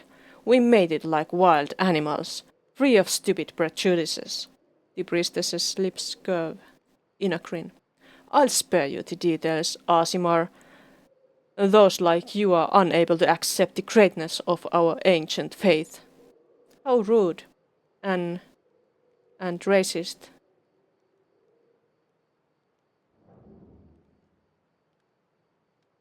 I am not impressed by your attempts to wound my pride. The priestess says nothing, her eyes filled with contempt. Enough about that. I had no illusions you could grasp the wisdom of my goddess. Tell me who you are, quick now. I am the priestess of the cult of Lamashtu, the Great Mother, the ancestress of monsters. The priestess struggles to raise her chin, her voice a hiss. I'm not from these lands. I came because of the please your people, who seeks mercy of my goddess. I came to these lands in secret and hid my identity from everyone except for those initiated in the mysteries of Great Mother. Even the hostess of this lodge had no idea who I was, and those looking for divine benefaction found me on their own. And there are more than the followers of Erastil would believe.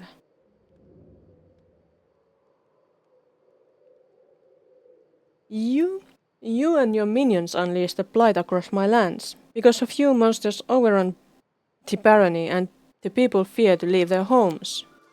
The priestess of Lamastu shakes her head and tries to close her wounds, moaning. That's nonsense. I heard the stories about what's happening in your barony, Aasimar, but I have nothing to do with this. Really? The Great Mother rules the monsters of this world, but if you had truly earned her wrath, your lands would be drowning in blood. No, Baroness, you must look elsewhere to place blame. Lamastu and her followers have nothing to do with your troubles. All these people in the lodge, you are saying they didn't know anything? The priestess shakes her head. They were searching for the blessings of Lamastu. Other gods have denied them, and they had to ask Mother of Monsters for her benefaction. So the couple from Resto, did they come to meet you? Yes. Several years ago, the lawyer defended a necromancer in a court in his native city, and he won the trial. Since then, all Dedrim's attempts to conceive a child were doomed to fail. Pharasmat didn't want to prolong the bloodline of a man who protected those who raised the dead. Una has more brains than her spineless mate, so she sought the support of Lamastu. The child, of course, will bear the mark of goddess, but Dedrims don't have much choice. Pharasmat's memory is long. So what? Are they going to give birth to monsters? So what's the story of Merchant's widow? Olika. She's a poor girl, clinging to the unborn life in her womb. The seed of her husband was too weak. Olika's child is doomed to perish before coming to this world. Is the lodge hostess involved in all this? The priestess of Lamastu looks at Dumra in disgust. This thoughtless thing? No, she did not see was not smart enough to see what was transpiring under her nose. I won't offend the name of Lamastu by calling our hostess one of her tribe. Enough. The priestess glares at you, hatred and contempt in her eyes. Yes, then I have an order for you. Your Grace? Tristian moves closer to you. Please, be merciful to these people. Imagine how great the despair must be to turn to the monstrous Lamastu for help. Though the thought disgusts me, the priestess did try to help them, in whatever way she could. Yeah.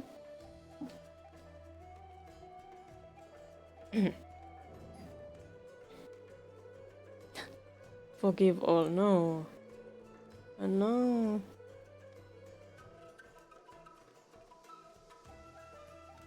Hmm.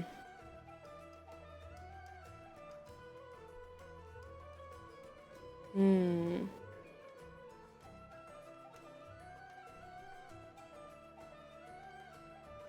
Hmm. Hmm.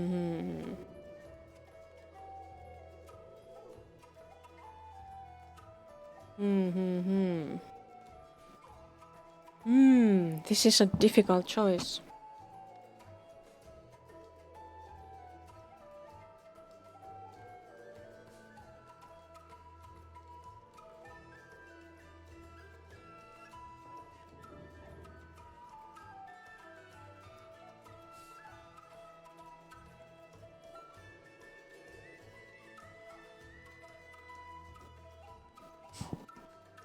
But if it's true, I like. I don't think it's enough to interrogate her like this. If I had the choice, I would take the priestess and torture her or something to get more information out of her. But this is not working.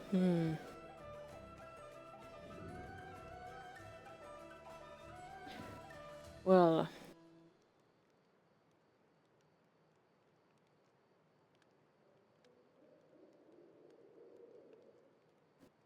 Alright.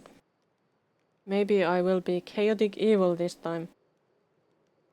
To get some evil points, even though it makes me... I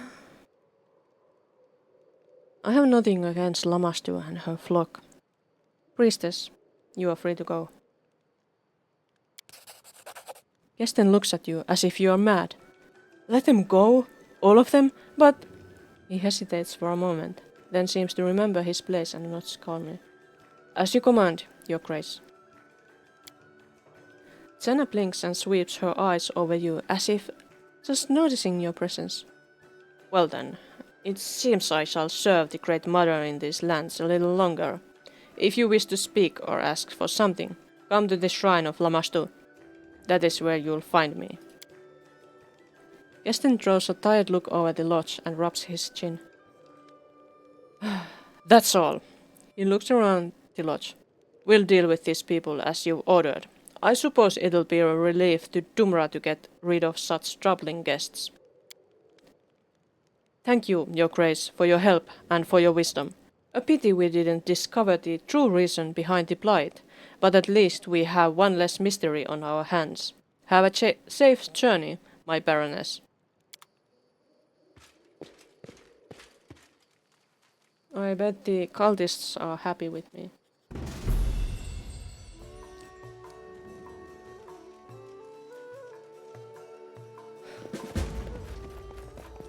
Well, Dumra is happy that I sorted it out, I guess.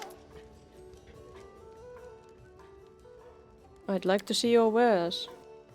Does Dumra have anything interesting?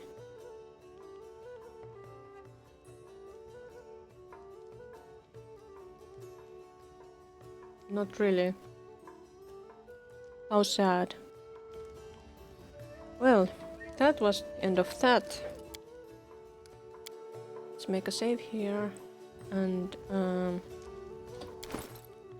what does the journal say now? There is a new thing. The barony teeters on edge. Where will its destiny lead? Salvation or damnation?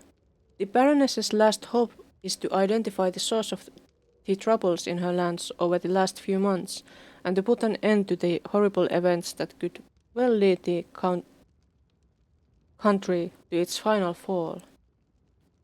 That sounds not good. Attend the council. We scouted the whole barony, visited goblins, dispersed the cult of Lamastu, and even participated in real vivisection. Now it's time for everyone to meet and discuss what we've learned about the source of the disease.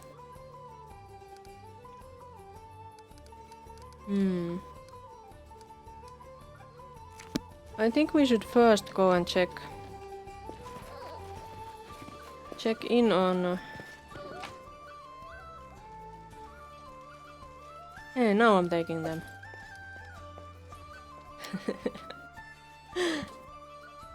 Apparently it would have been stealing because I forced them to leave anyway without their things. Where was the shrine of Lamastu? There. Let's go. I would like to talk more with the evil lady over there.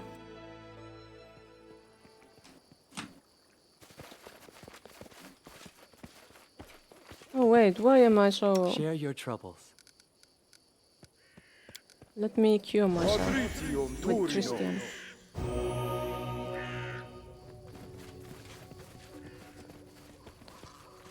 Da-di-da-di-da. Shouldn't she be here? Yes, there she is. Hello there, Tsana. She has a face now.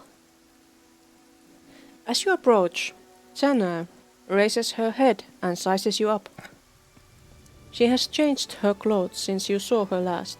She wears a band across her brow, decorated with a three-eyed jackal, and a live rat with two heads is resting on her shoulders, looking cautiously at you from under her cascading hair. You came. The woman narrows her one eye. What brings you here, Baroness?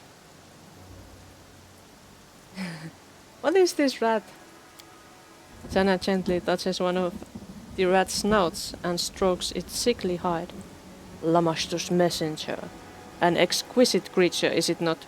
A sign that the goddess is pleased with me. It is a living embodiment of her ideals and shares the mother's smile. One night this little creature just ran up to me, as if to her own mother, and I knew my loyal service had been noted by my lady.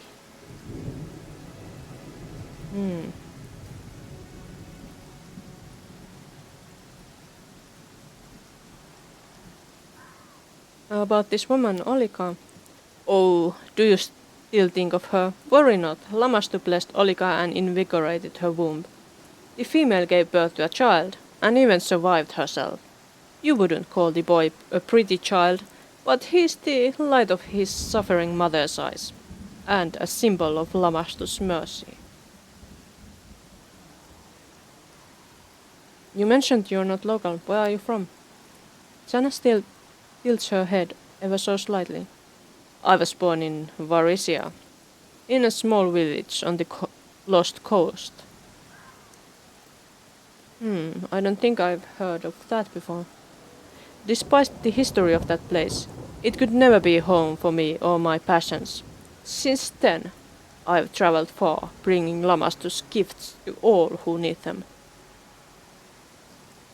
Tell me about the lost coast. They say that in olden days, this land was cradle for many of Lamastu's children. But I don't know. It is to be true.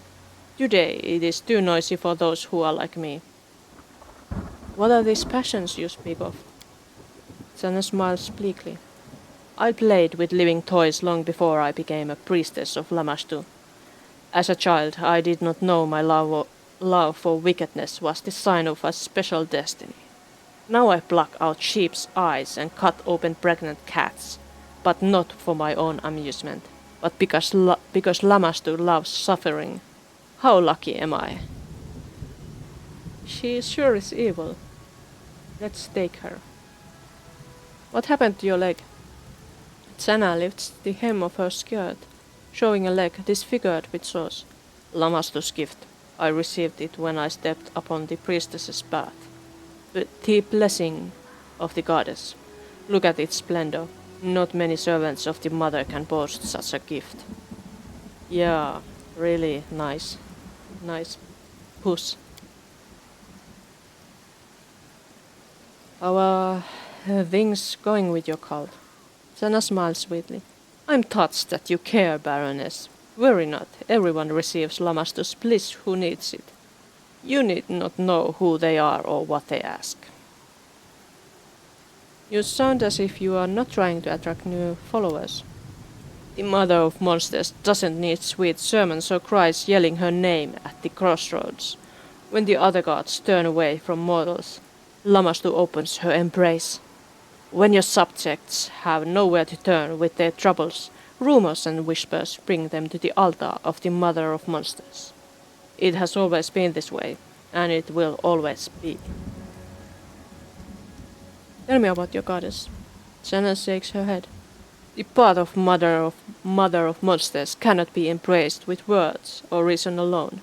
She can only be The woman slides her fingers along her lips and bites them salaciously. Experienced. Yeah. Copulating in mud. Apparently. So, how can one experience the path of Lamaster? Senna looks at your belly. Oh no.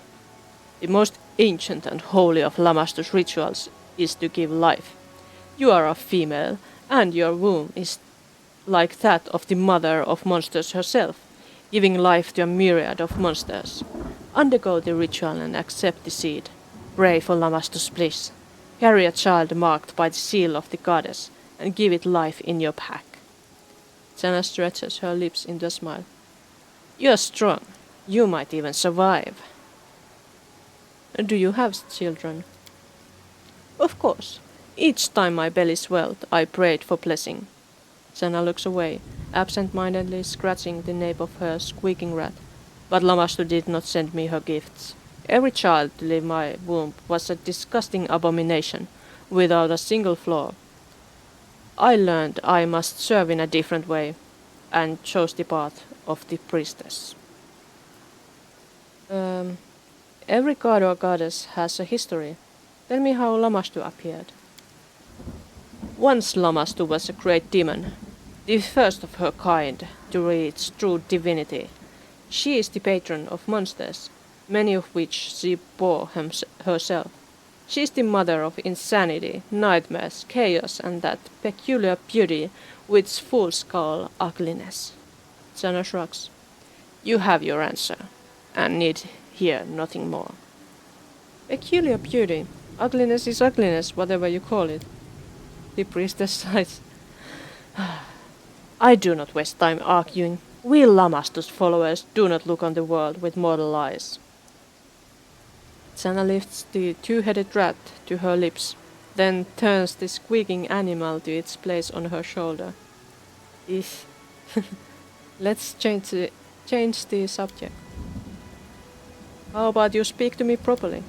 Senna shakes her head in admonition. I, the servant of Mother of Monsters, marked by her bliss, speak to you as an equal. What more do you want, Baroness?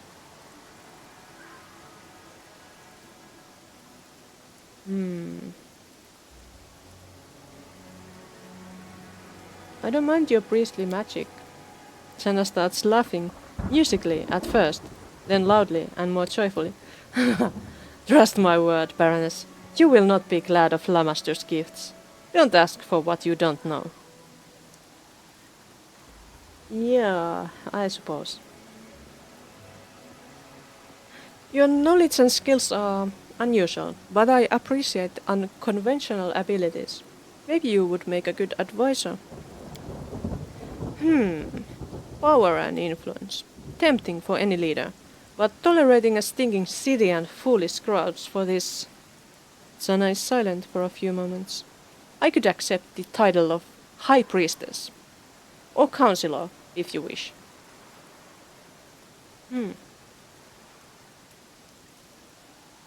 I've given it some thought, and I decided I want you by my throne. Will you take on the responsibilities of my advisor? The priestess's expression changes. The softness falls from her face. Her gaze becomes piercing, and lines around her mouth grow harsh. Very well, Baroness. I will leave the shrine and move to the city. But I warn you, I will not suffer argument and rejection. The wisdom that guides me is far older than us both, and does not respond kindly to the willfulness of fools. Yeah. I got a new advisor.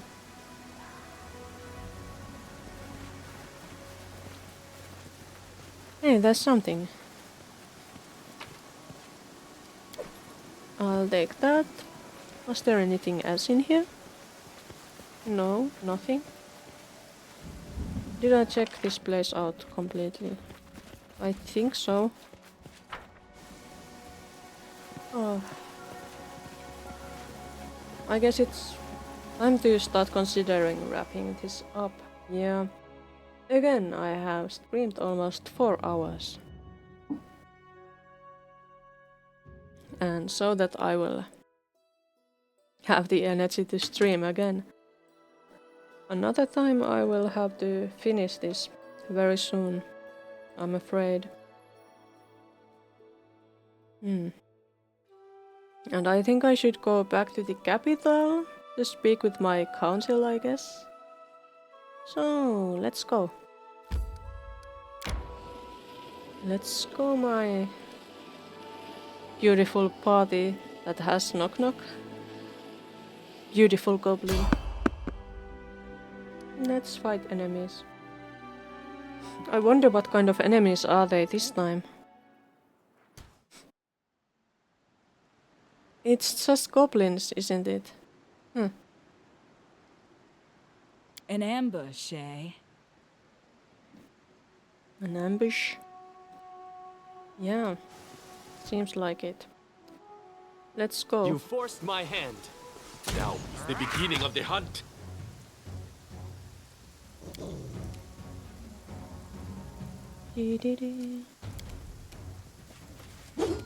Aww, missed.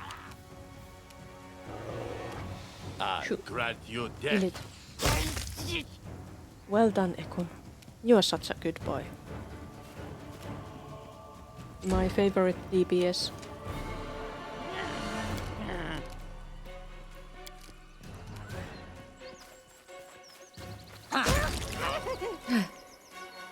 Actually, you are pretty good. A pretty good DPS too.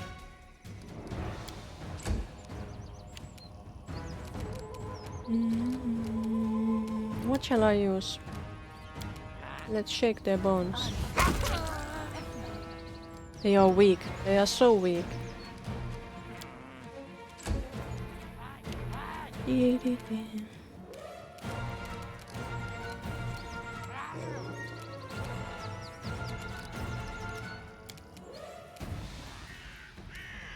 Let's have that on everybody here. Those guys can do without. And you...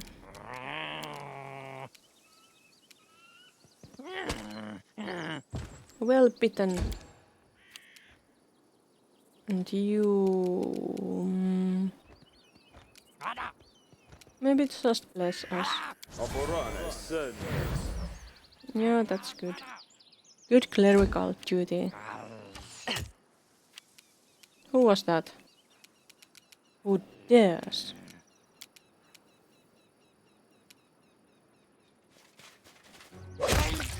What a nice charge.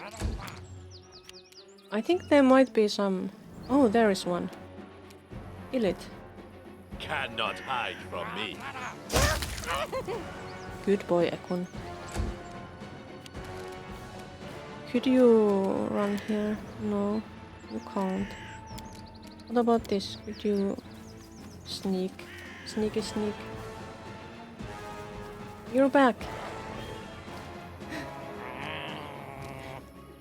I'm afraid I must inform you that I am not going to play this for much longer today. It's been almost 4 hours and I've been sitting all that time on my butt in front of the computer. I will have to do bodily maintenance and everything. Yes, I am sorry.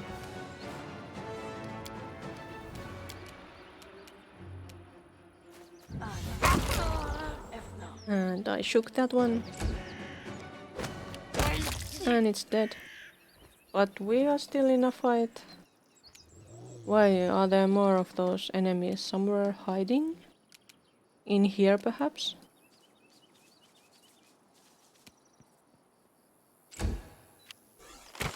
Yes, exactly there. Go get him. Shoot. I'll try to make this quick. 9 damage was enough. That's not much. They are really weak. And it's still sad that you can't skin humanoids. Because if you could, then you could get way more skins and sell them all. you would think some necromancer or something would want some human skins. I have actually seen pants made out of human skin. It was in a museum in... I think it was in Edinburgh.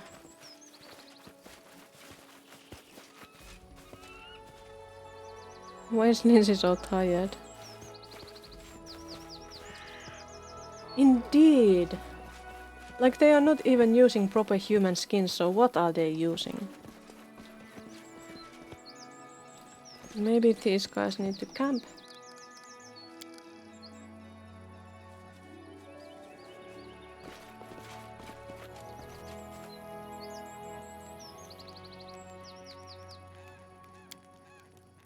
Bad day today. Caught nothing. Ate little. Torn strap. Got blister. Made hole in armor. Oh no. Oh, well, now I feel sorry for you. Even after all those nasty things you told me. Cheer up, Knock Knock. You'll be alright.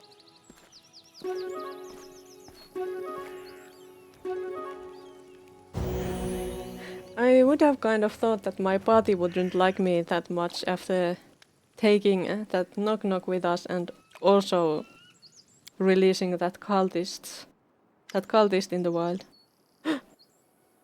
What is this? You notice that Tristan is reading something, frowning from time to time. He seems so immersed in the book that he's oblivious to everything around him. What are you reading? Tristan awkwardly puts away the book. Some treatise I learned about from Lindsay. I asked her advice and she recommended that I read this. She said it's the best you can get about the passions. Tristan looks embarrassed. I probably just don't understand anything about the literature.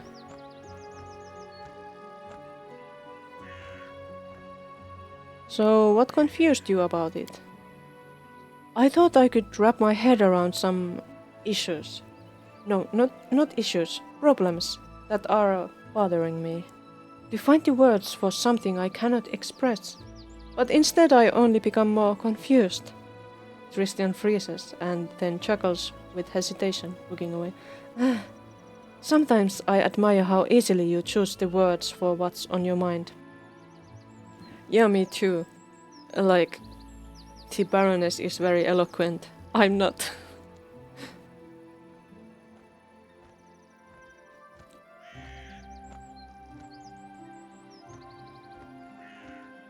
You always try to find something in words that can't be described. Christian looks at you hesitantly, a little askance. What are you talking about? The greatest wisdom of Golarion is expressed in the words of numerous books, and even the divine mercy of Sarenrae finds its reflection in her sacred texts.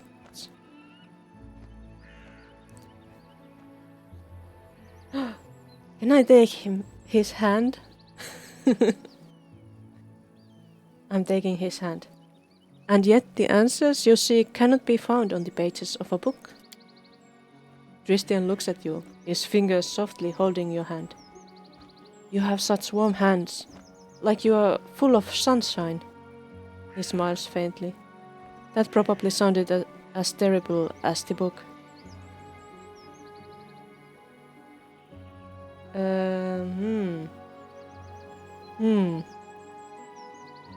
I'm going to hold my hand against his cheek. Not at all.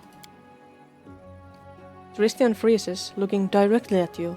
In 2 heartbeats, he closes his eyes and puts his hand over yours. He turns his head and tenderly touches your palm with his lips. Full of sunshine. This is embarrassing. A moment later, Tristan opens his eyes and casts a frightened look at you. He softly pushes away your hand. Forgive me, I'm out of line. The young man looks up at you. I pray to Sarenrae that you aren't angry with me. Believe me, I care very much about you. Very much for you. Tristan casts a final shy glance at you and turns away. How? That's...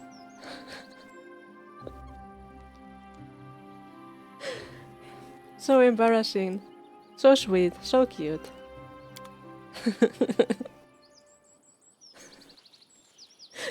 Yes, it is. It is. And that is also embarrassing. How dare you?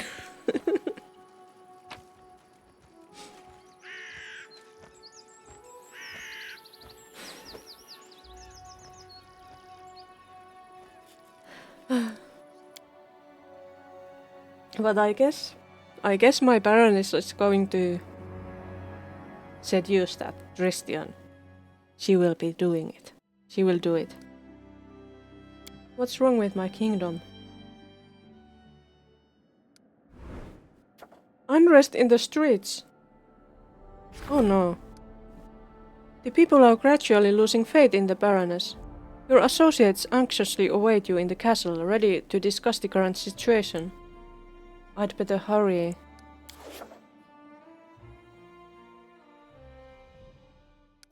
And I was on my way to the castle already.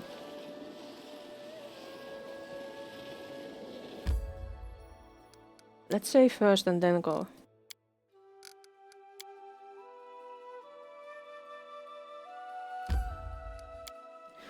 And what's wrong with my subjects?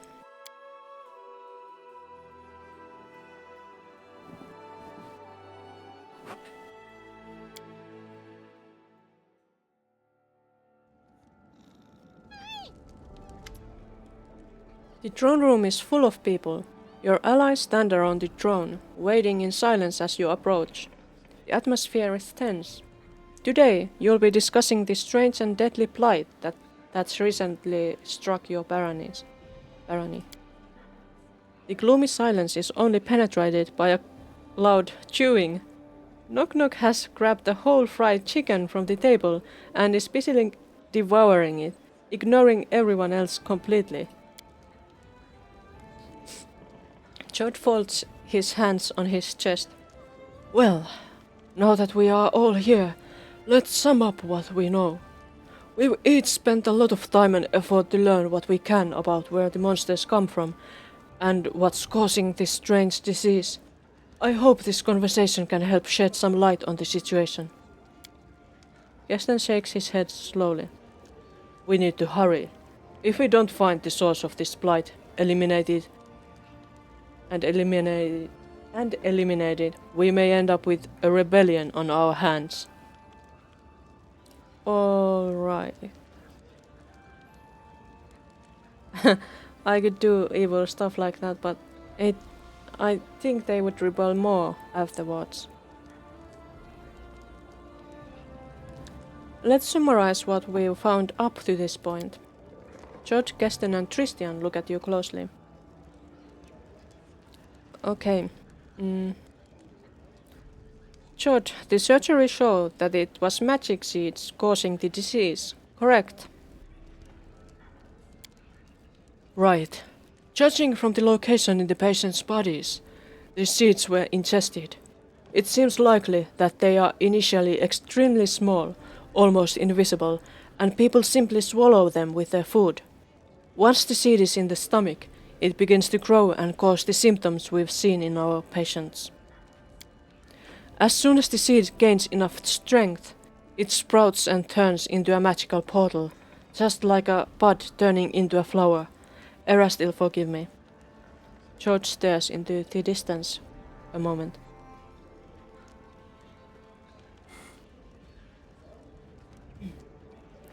Something must have possessed me to say that. It really does look like blooming. Each seed tears the body of its victim, just as a flower tears its bud. Can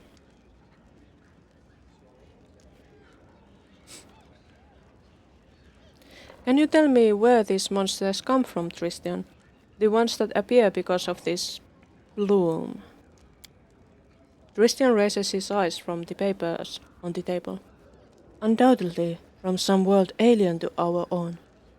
All the monsters appearing from the bloom are exceptionally large and strong. It would be rare to encounter such specimens in the Stolen Lands, or even on most of Golarion, but it's impossible to say what it is that lies on the other side of the portals that's intent on killing your people. Yes then, we discovered that the Lamastu cultists weren't involved with the monster infestation. Kesten nods. It doesn't mean they are innocent of other crimes, but the monster invasion, at least, is not their work. Hearing the name Lamastu draws Knock-Knock's attention. Mother is not to blame here, told you, but who listens to me? Well, goblins obviously like having all these monsters around. To them it's like a sign of Lamastu's benevolence. Kesten grunts. I'd say they are just excited by anything new that happens. I wouldn't be surprised if they are linked to this story somehow, but I doubt the seeds were created by goblin shamans. Besides, a plan like this seems a little beyond the local goblin chief's intelligence. Knock-Knock raises his head.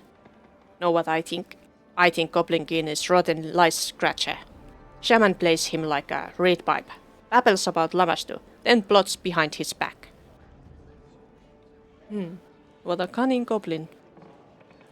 That's all I need to know about the results of the research.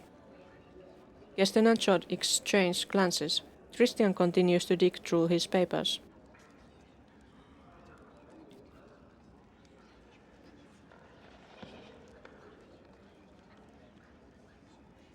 So, the bloom's essential properties are strange seeds getting into people's bodies, which causes their disease and eventually creates magic portals.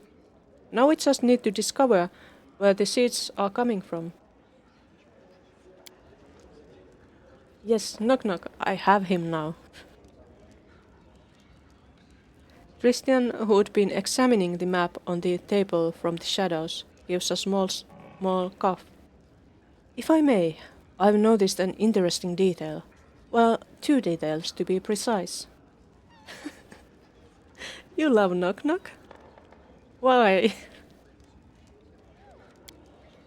First, the seeds afflict mostly the villagers. There have been no recorded cases of disease within the city limits, except for those who came here looking for the cure. Chod nods.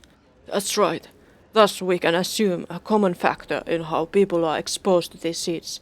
Many villages get their food from the same territory. Which is? Christian slowly shakes his head. I don't think food is the problem. Take a look. He points at the map. We have the most cases of the disease here, here and over here. Monsters mostly attack here and here. The cleric's fingers travel down the map, tapping points along the fluid line. You see, the situation is most dire along the banks of the Kadrun River. Yes, Knock-Knock is such a huge hero. Everyone examines the map closely. Era still have mercy. Chod exhales slowly. Exactly! Along the river. That must be where the seeds come from. From their drinking water.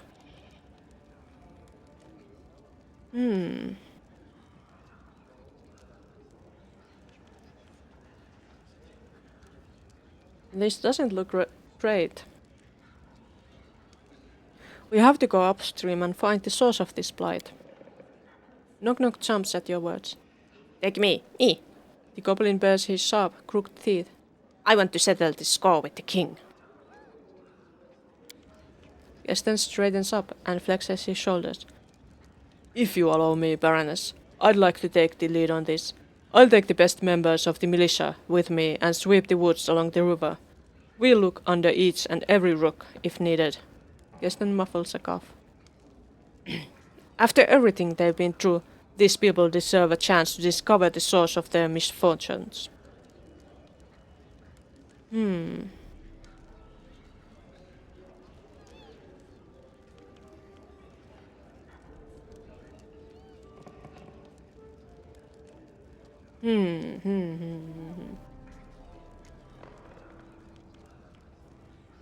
No, Kesten. We have to deal with this carefully and rationally. Go to your people and await my arrival. Bye, Kesten. I know you disagree with me again.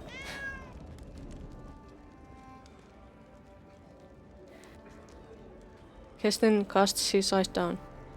You're right, of course, Your Grace. I'll order my men to get ready immediately. We'll await your arrival and then make our move. But wasn't that Kesten who left? Kesten gives a short bow, turns around and leaves. No, he leaves! But he just left! What?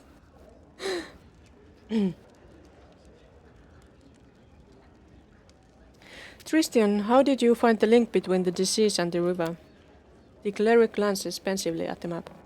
You see, Baroness, these seeds are not the only sign of something abnormal at work. Remember the ruins where we first met? The glade near those ruins, full of huge flowers. Oh yes, flowers. Glades such as that tend to appear all over stolen lands. Seems strange, does it not? Especially if we take into account that the magic seeds and the portals they create look like flowers themselves.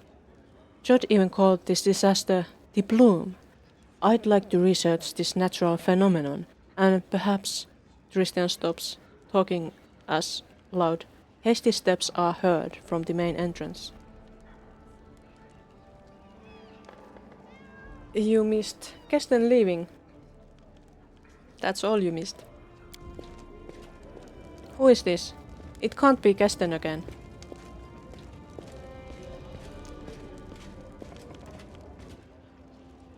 It's Kesten again. What? Kesten runs into the room. Your Grace! We have trouble. The peasants are rioting. Oh no! My peasants!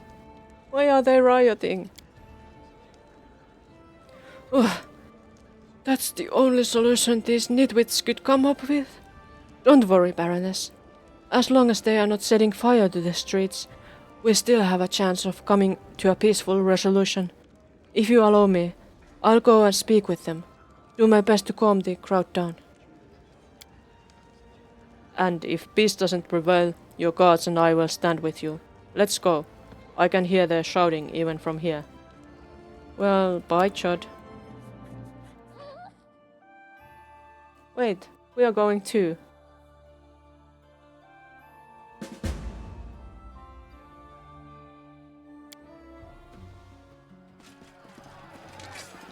There they are. Why are they suddenly so angry? They were so respectful before. The murmuring crowd takes up almost the entire square. The murmuring turns to shouts at your arrival, and a stone flies out of the crowd and strikes the cobbles at your feet. Rubber bullets.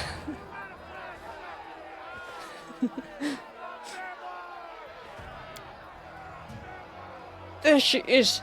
Out at last! Damn her eyes! What's wrong with my eyes? They are nice and glowy. Requires good. I have good, apparently. Oh yeah, because of that bug.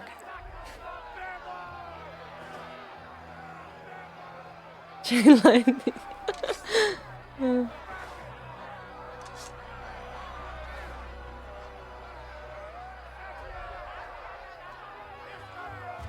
Well, I can use this, I guess. Please hear me out before you lynch me. I know you are tired and disgruntled. I'm too. Day after day, I and my companions seek a solution to your misfortunes. We've saved so many from this fatal disease, and if the gods have mercy, we can save even more. So please, let us do what we can. Return to your homes, to your loved ones. They need you, just as I need your patience and good faith.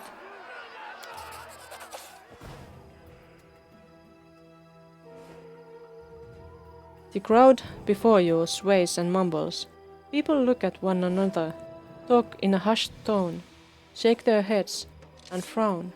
It seems rebels who were screaming and cheering a minute ago are lost all their confidence. Finally, one of the peasants opens his mouth. The Baroness is right. You really believe this? It's pure nonsense. Don't you get it? We could run the Baroness through, but it wouldn't change a thing. She's of more use alive than dead. Thinking loud. So be it, Baroness. We'll let you pass, but don't forget. We are trusting you with our lives. Yeah, I know. You are my peasants. Find the source. Save our children from this terrible sickness. I will do my best. Believe me, my citizens. I'm not gassing them.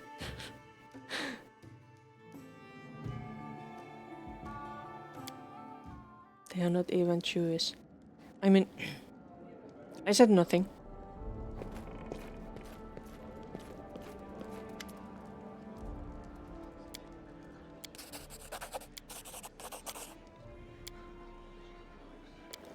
Rest. There was not much new. And, well, I guess I placated my citizens. How is Kesten? How may I serve you, Your Grace? I'll see Kesten later. Oh, there is Tsana. That we just got here. You what I owe the honor, Baroness. How do you like the city? Far from the shrine and your pack? Tsana looks around. I've been to places like this before. Bearable. And as for my pack, Lamastu's followers are wise and strong. They will survive.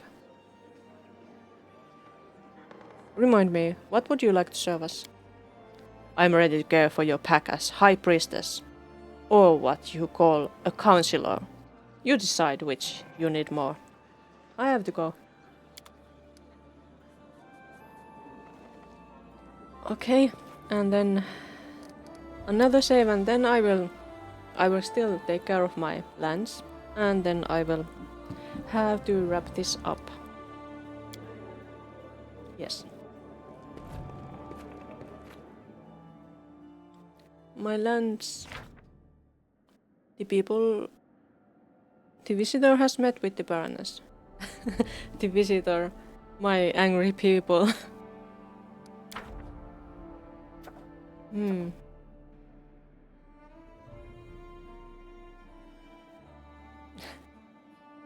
One more minute. That's 20 more minutes. Oh. Oh right, you are right. It's like 3 more minutes. 30 more seconds. Oh, I'm not doing that. It's too difficult. I hate timing things. I really hate them. I'm sorry. I failed you.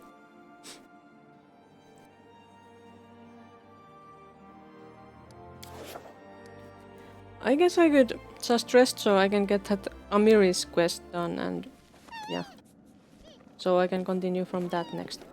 Yes.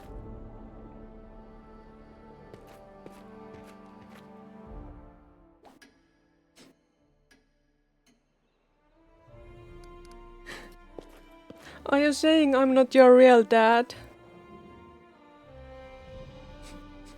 I'm not your real dad.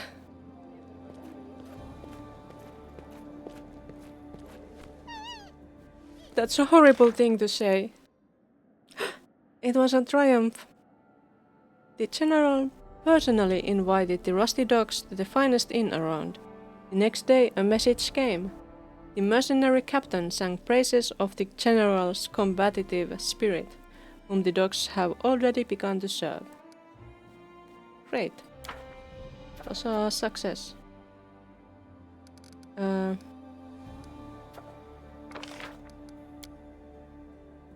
I could do this. Or not. But yeah. This is the end for today. I will probably continue tomorrow or the day after. Ah, since I don't have work anymore. Ah.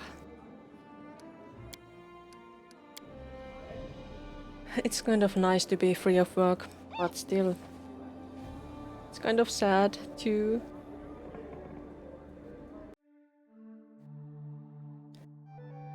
I learned a lot this stream. Surprising things. Yes, I am sorry. And soon it's 22. But it is bye bye. I hope to see you again.